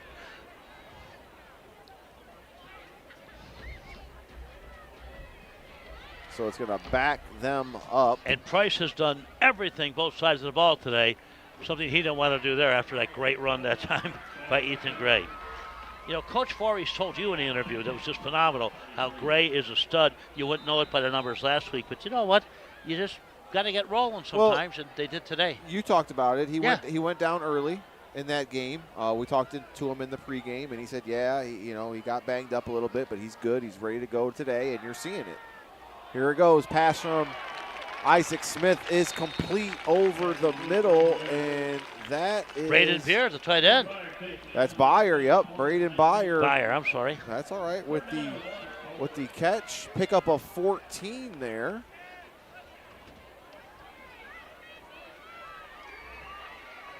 So they're back in the red zone. 3rd and 1 on the 19. And guess what? Smith. That pass is right in the middle of the zone again. They're picking the zone apart in the middle. Ashton Gray takes it over the left-hand side and picks up the first down. Just going to get 1. That's all you needed to do. He ran that time behind Elliott Jordan and Adam Gray. Yes, another shade of gray out there.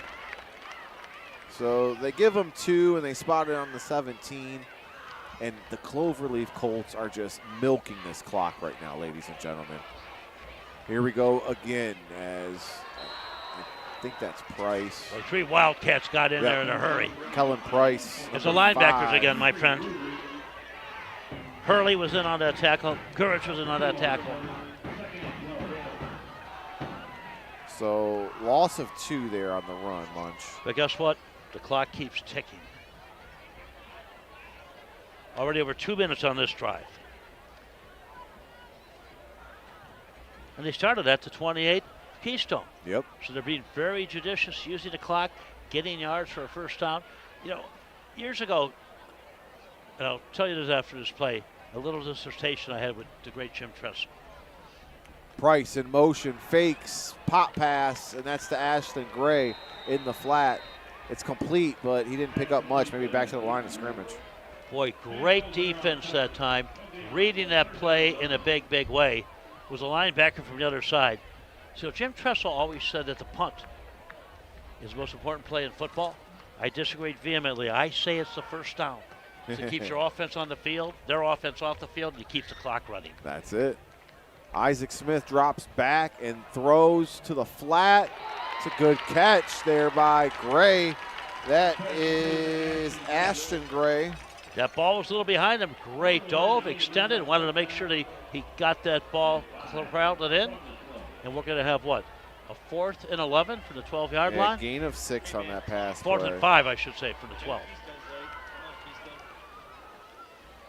Oh, they got Keystone. It's a first down, baby. Because you have 5-yard penalty, you needed 4th and 5. Bang! Boy. Cloverleaf working some magic there with the. I credit that to Smith, the quarterback, changing cadences from stopping his foot and bang.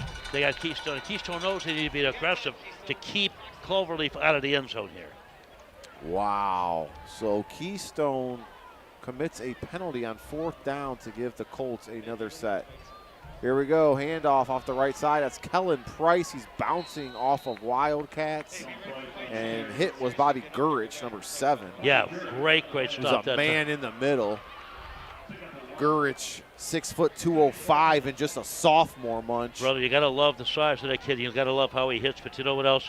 What is Cloverleaf doing out? Running behind the right side. Big Dominic now, 6'5", 265. And Jacob Atkinson, 5'10", 200 pounds. A senior and a sophomore just doing their thing on that side of the line. Keep an eye on the play clock, ladies and gentlemen. You can see it on the field as Isaac Smith is going to run it. He's going to get down to at least a 3. We'll see where they spot it. We're 30 seconds left in this third quarter of play, Munch. And guess what? Cloverleaf has had the ball all but 1 minute and 28 seconds. So I can do that rudimentary math.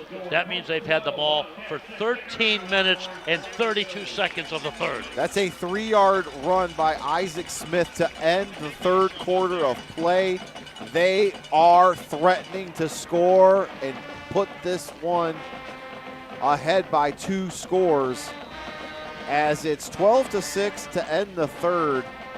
And Cloverleaf will have the ball 3rd and 3 on the 3 in the red zone. Don't go anywhere. We'll be right back here on YouTube.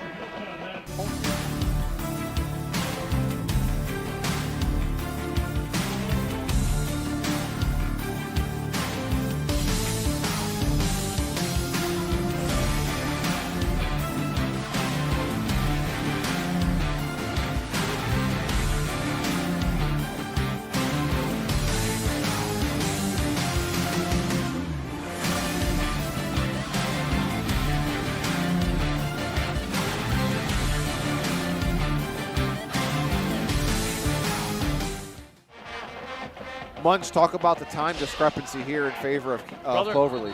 One thing I'm doing is making sure, because this clock is so important, in the third quarter of play, there was no scoring, but Cloverleaf held the ball for 13 minutes and 32 seconds. Keystone had it for 1 minute 28. So even though Keystone has more players that do not go both ways like Cloverleaf does, these guys are getting worn out. And why do I say the first down is the most important play in football? Keeps your offense on, their offense off, their defense on, and you score more frequently when you have the long offense. And that clock continues to tick as we start this fourth quarter of play from the 3-yard line. Cloverleaf threatening to punch, and that is Smith. He's not going to get it, as we'll see where. Well, I see 6 white helmets there collapsing in a hurry. He might have got 1 yard on that run. Jordan Thacker led the charge that time, the defensive end, 6 foot, 220-pound junior.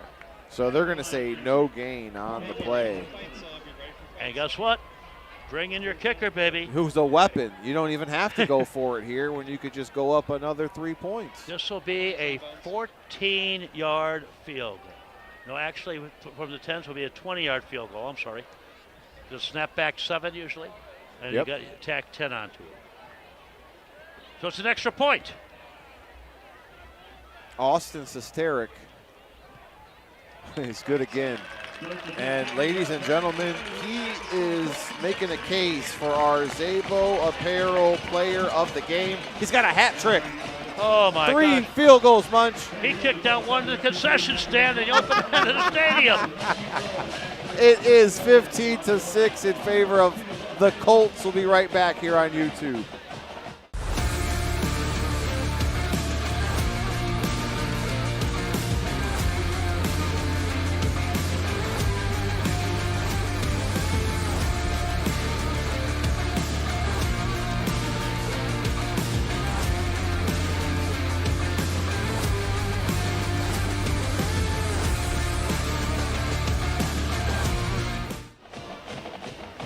We are back here live from Lodi as it was a 12-play, 77-yard drive, capped off by a 20-yard field goal by Austin Sesteric, who's got 3 on the night, and he's making a case for our Zabo Apparel Player of the Game, and we are stunned here in Lodi. And guess what else?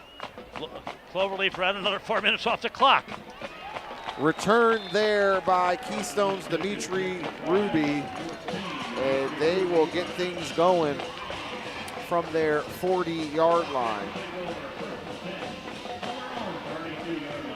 I will tell you this, a sign of guys being tired is the hands on the hips. I don't see any hands on hips at all for the Cloverleaf Colts. They are fired up. They're playing a football game for the ages. And we hate to beat a dead horse, but you mentioned 8 guys playing both ways here for Cloverleaf. They've been mixing a few others in, but that is the main. They've stayed fresh, especially with the time of possession that they've won.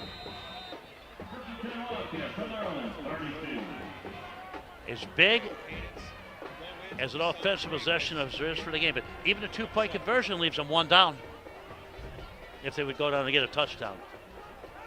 Hurley in the backfield. Colt Cowling is going to take the handoff and run behind Hurley.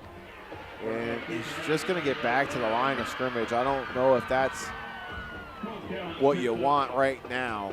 Still a lot of time left. It's 10:52 to go. I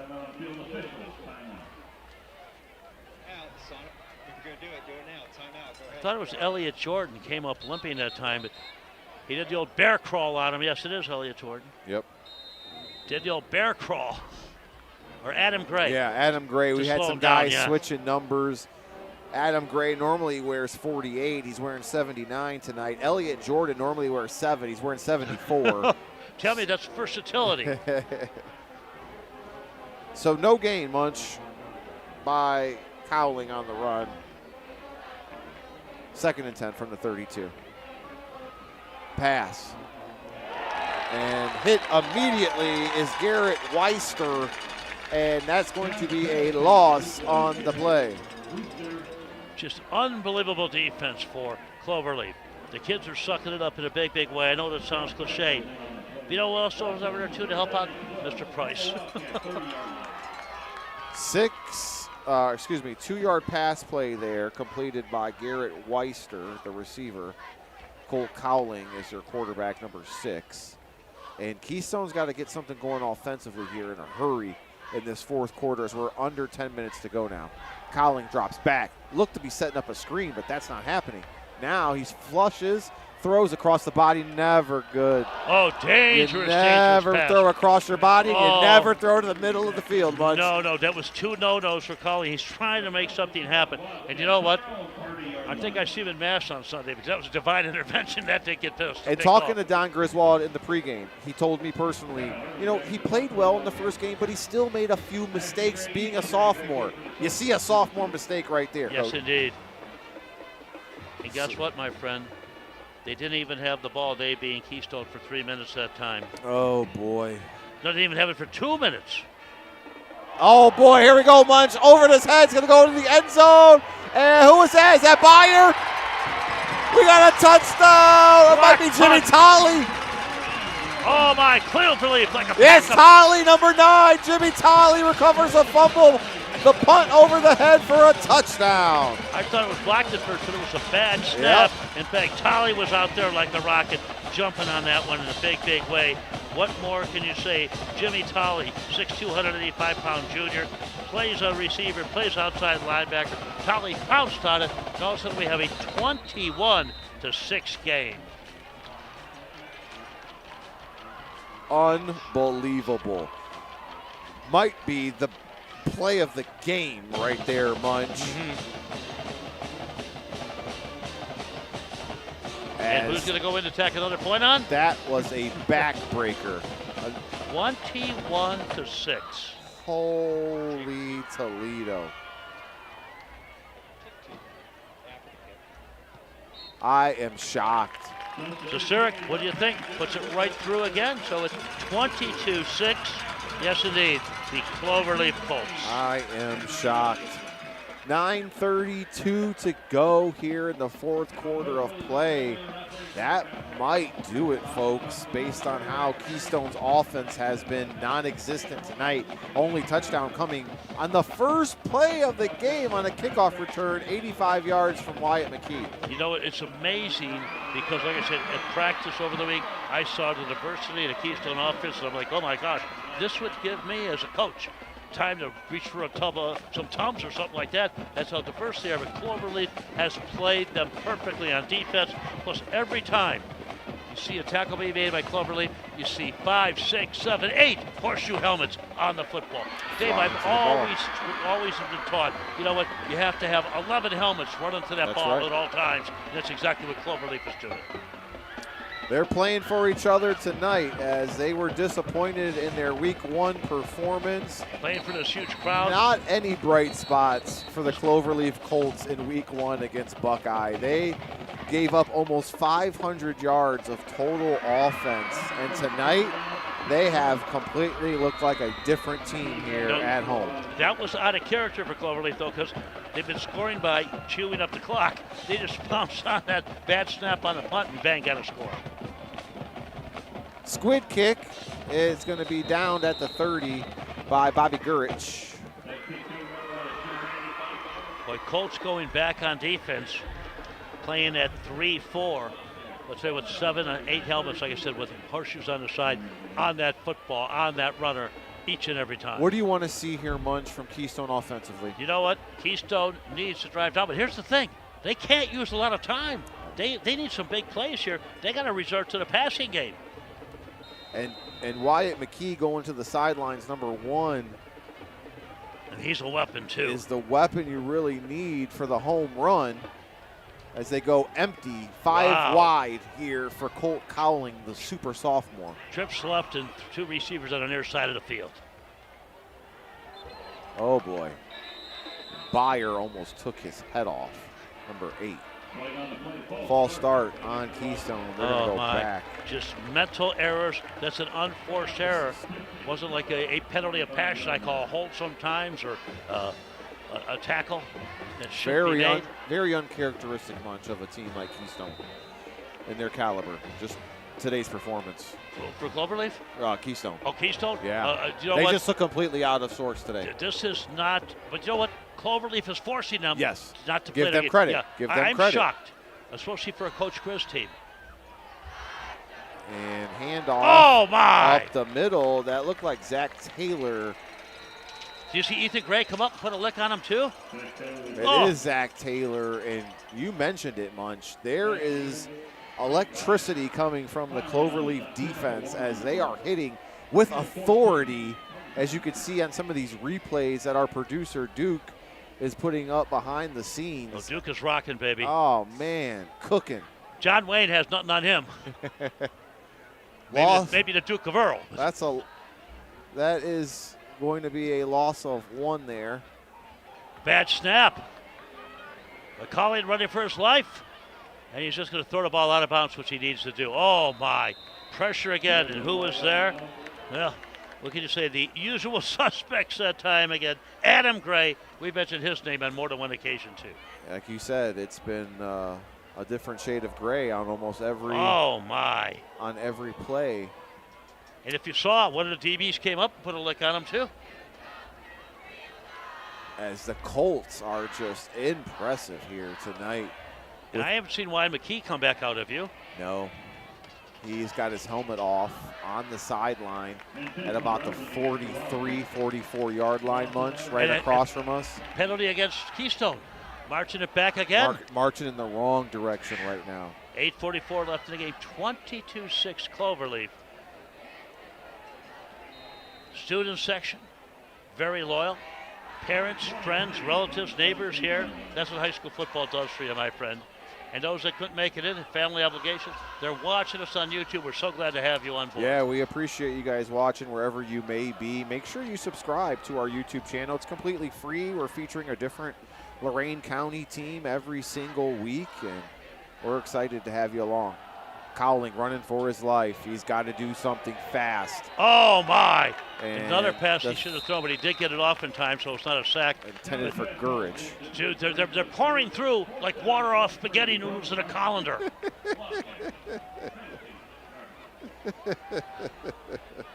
Be descriptive, right? 8:37 to go. It's 4th and 23 now, and you can. Brother, ready for this? Keystone had the ball for 55 seconds that time. And they are back to punt again, which they just botched the last time as Cloverleaf scored a touchdown. They've got to get this snap under control right here. Cloverleaf gets 3 first downs, and they get the ball. That's the game. Better snap, and Hurley is able to kick it away. Wow, what a great punt. It's going to go out at about the 35-yard line, and that's where the Colts will start things at their own 35-yard line. 8:25 to go in the game. The Colts 22, Keystone 6. What does it tell you, Dave? On any given Friday. That's right. Anything can happen. That's what Friday Night Lights is all about. school pride. And, I don't mind saying this either. I love my Ohio State Buckeyes.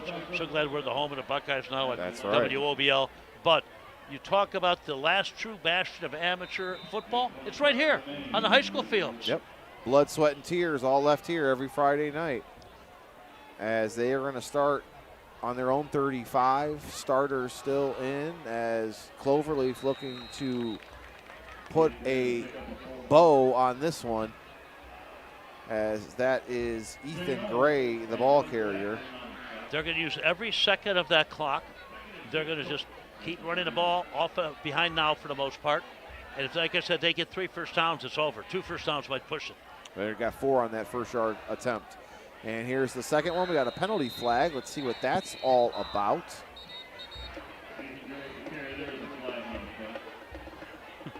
I like how these offensive linemen pop right up after getting knocked to the ground. They're tough hombres. That was Ethan Gray again, who is built to last. 5'10", 200-pound senior. That's a solid fellow. And you know what? For the lack of seniors on both squads, the seniors carrying the load today for the Colts. Face mask on Keystone. Oh, 15-yarder, another big one. Coach Chris is asking if, he's ref said I would throw it if it wasn't a face mask. A 5-yarder, so it's an incidental. Just a 5, so it's inadvertent. Yep. Now it's 1st and 10 from the 46. 7:50. There's a first down via penalty. And you got to see some sense of urgency from the defense of Keystone. Maybe some blitzes from the outside or some rushes. Yeah, but if they come from the outside, my gosh, they're going to keep poking it up the middle. And that's exactly what they're doing. Ethan Gray, again, the ball carrier, picks up 3 yards. Coach Chris has 3 timeouts left. He's hoping to get a quick turnover here and maybe use them down the stretch on his offense. But they need 2 touchdowns, and they need the 2-point conversions on them too, just to tie. It's asking a lot, Munch. It's asking a lot. Yeah, very much with 7 minutes to go. As Keystone showed you, they haven't been able to get anything going offensively all night. Their only score has come off special teams. And Cloverleaf's done a great job defensively, as this one is loose and on the turf, and it's going to be corralled by Isaac Smith, the quarterback of the Colts. Yeah, he just couldn't handle the ball, but you know what? The clock keeps running. That's it. And he fell on it. 3rd and 7 now. We're down to 6:42 and counting in this football game. And my, oh my. Lodi is going to be on fire tonight, my friend. Loss of 7 there on that botch snap. Clock continues to run. It's 3rd and 14 now. Isaac Smith, number 6, joined by Ethan Gray, number 22. They're looking to their sidelines for the offensive play. I think more or less just trying to crush this clock. 5 seconds left on the play clock. And they get it off with 1 second remaining. Use it all, baby. And tackled on the play is big number 75. I don't have him on my roster. So I'm going to have to find out who 75 Probably is. one of the youngsters that they threw into the fray. Yeah. He made the play. Unless Guess somebody's what? wearing a different jersey. Ball was snapped with 1 second on the clock. How I think smart is I think that's going to be the standard from here on out, Munch. It's run it down to single digits on the play clock. Another 3 minutes off the clock. Actually more than 3 minutes now by the Cloverleaf Colts. Unbelievable. Here we go, 4th and 20. They're going to punt the ball. Cloverleaf gets it away and out at about the 48-yard line. About the 48.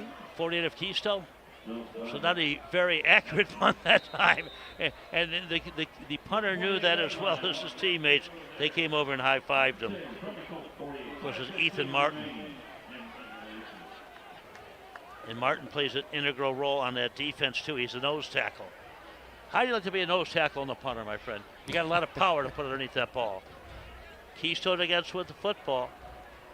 5:15 left. They're on their own 48.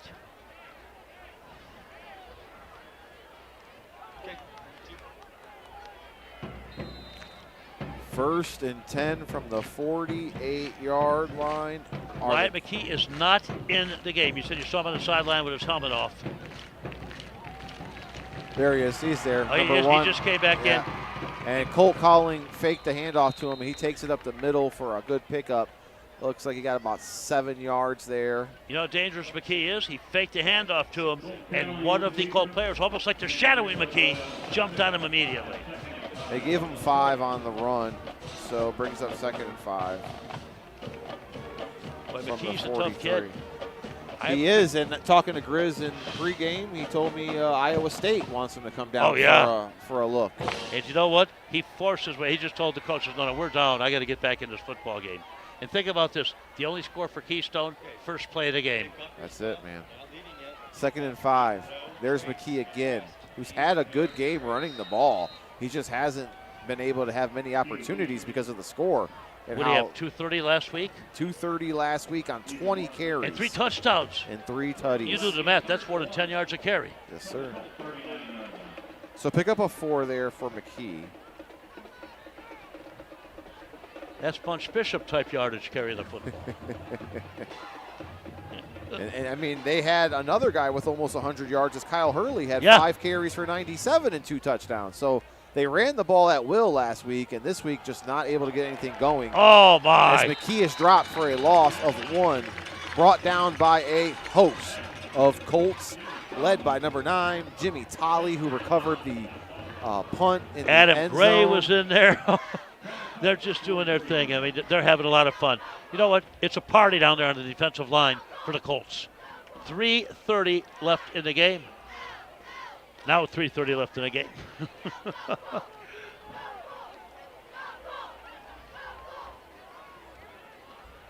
Boy, the Colts are going to be ecstatic. And Keystone have some things to work on this week. 4th and 5 now.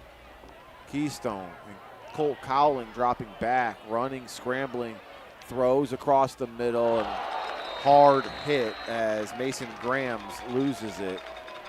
Boy, he felt the pressure coming in a big, big way, and the pressure did come in a big, big way. My golly, that is just amazing. Ethan Martin, it was a zone blitz. He dropped back in coverage. When have you seen a nose tackle drop back in coverage and come up and deliver a hit like that? Right. Oh, my. 3 minutes to go before we get into our Spitzer Auto World postgame show. At Spitzer, our world revolves around you. Make sure you stop on down to Amherst, get you a Volkswagen or a Chevy or, heck, any other type of vehicle. It's the Auto World, the Spitzer Auto World. They have whatever you need. 3:08 left in the game. Cloverleaf dominating the scoreboard, dominating the time of possession, dominating the football game. Gray in motion, gives to Ethan Gray, number 22, off the right-hand side, and he's going to pick up 1 yard. I like how Gray picks his spots, and again, running behind the big man down there, and you know who that is, 265-pound Dominic Now. Little misdirection there. And, bro, you know what else? Is Coach Voorhees did not mask things. He goes, I have a 265-pound right tackle.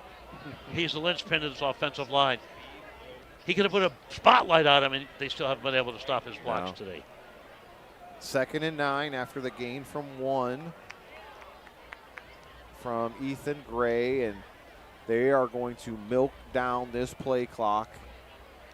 As they should. That's smart football. 14 seconds and counting on your play clock. If you're Keystone, it's frustrating, but if you're Cloverleaf, that's the way to play football. Milk it.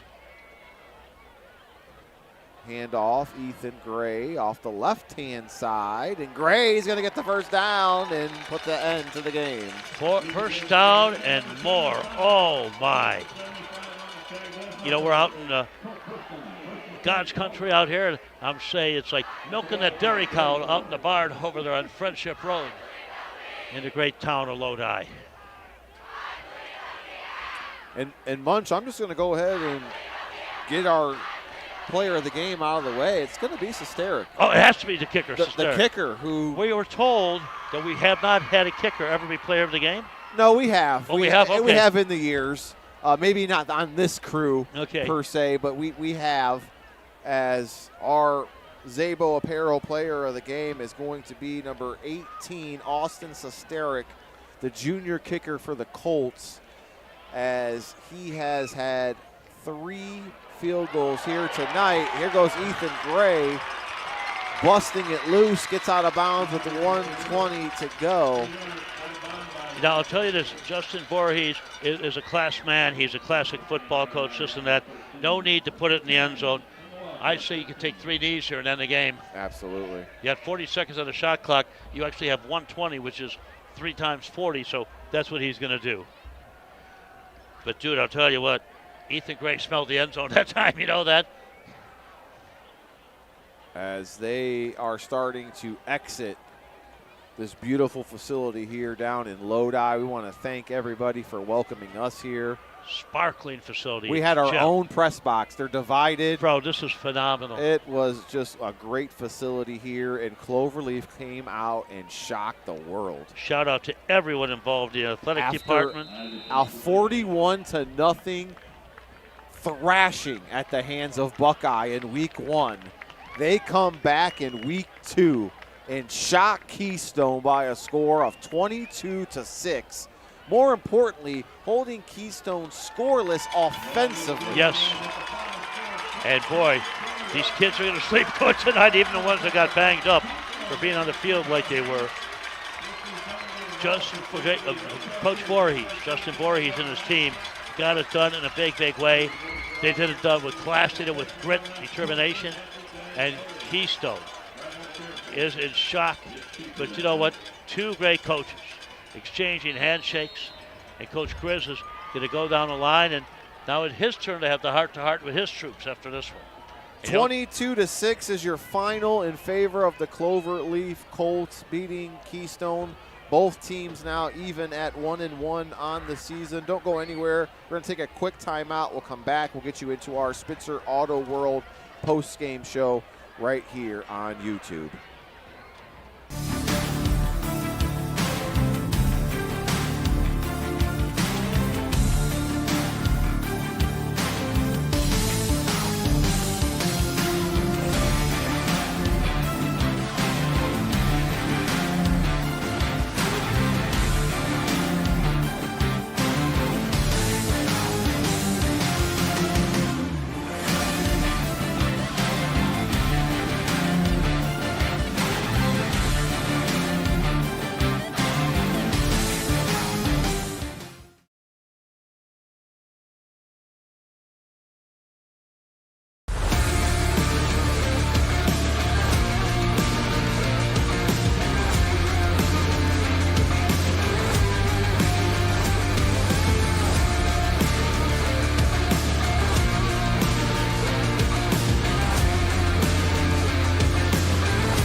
welcome back to our Spitzer Auto World post-game show. We're live from Lodi as we're at Cloverleaf High School. Colts do the upset and beat Keystone 22-6 here tonight. And we have got some stats to go over courtesy of Al Januzzi, CPA. It's all about the numbers.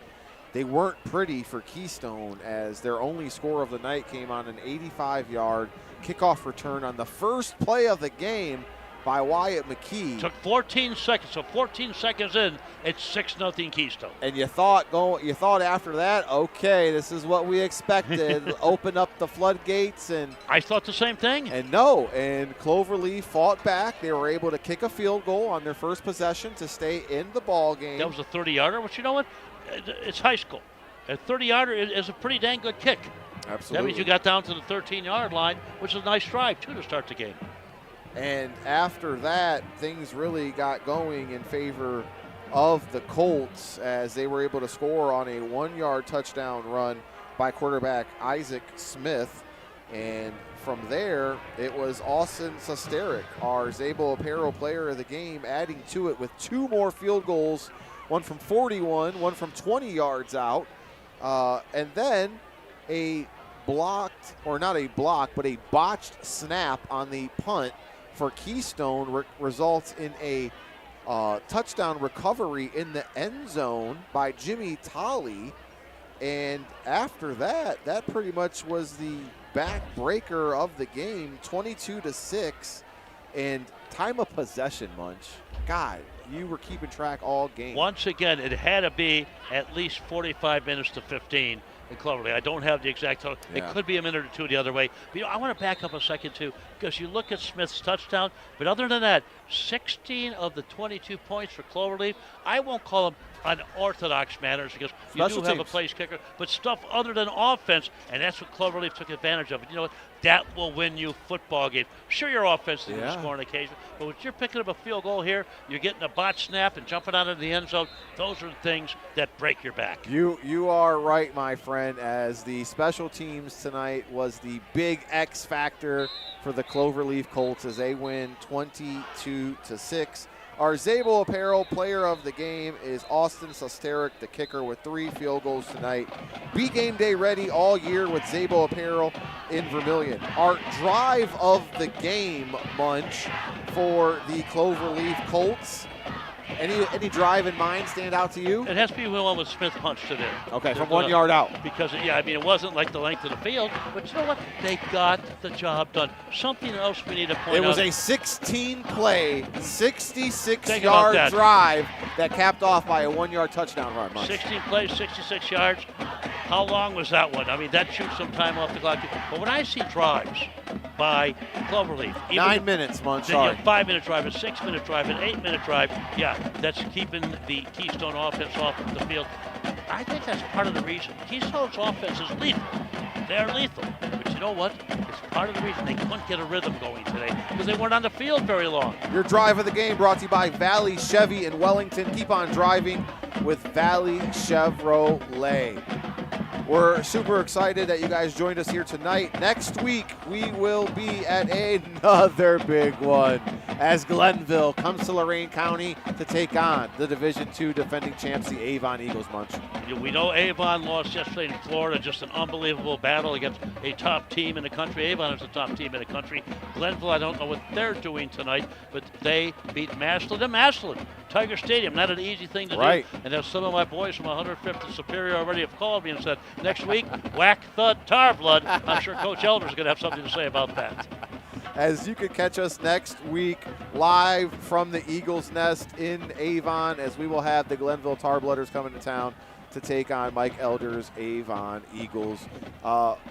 Great game today. Certainly surprised and entertained. And your final thoughts before we get out of here? My final thoughts is that, you know what, Cloverleaf didn't shock the world because they expected to do what they did today, but we went in fully expecting the score to be reversed, and Cloverleaf dominated this football game after the McKee touchdown on the run. I've always said, too, you're going to win some football games with a pick six, with a kickoff or a punt return, but you can't sustain it as the season goes on, and today, Keystone could not sustain that opening kickoff touchdown by McKee and build off of it. Keystone threw the first punch Yes. and bloodied the Colts' nose, but they wiped it off and kept on fighting, and they come out victorious here tonight. If you're using boxing analogies, I'm all over that. Cloverleaf was not going to rope a dope. They weren't going to go back on and bob their head. No, they came out swinging back like the old Dwight Muhammad way. They rumbled to the body. That's and it. Cut down Keystone. A little rumble in the jungle there. Baby, oh boy, in Zaire. I had a blast here tonight with you, Munch. Our super producer, Duke, on the Duke, board, good job, keeping us on all night long. Cameraman, Ben Parsons, also doing a fantastic job. And the legendary Mark Munch Bishop here with me tonight. I'm Dave Rivera. We'll be back with you next Friday. The sensational Diamond Dave Rivera. That's it, man. I'll take it. We'll see you next week. Good night from Lodi.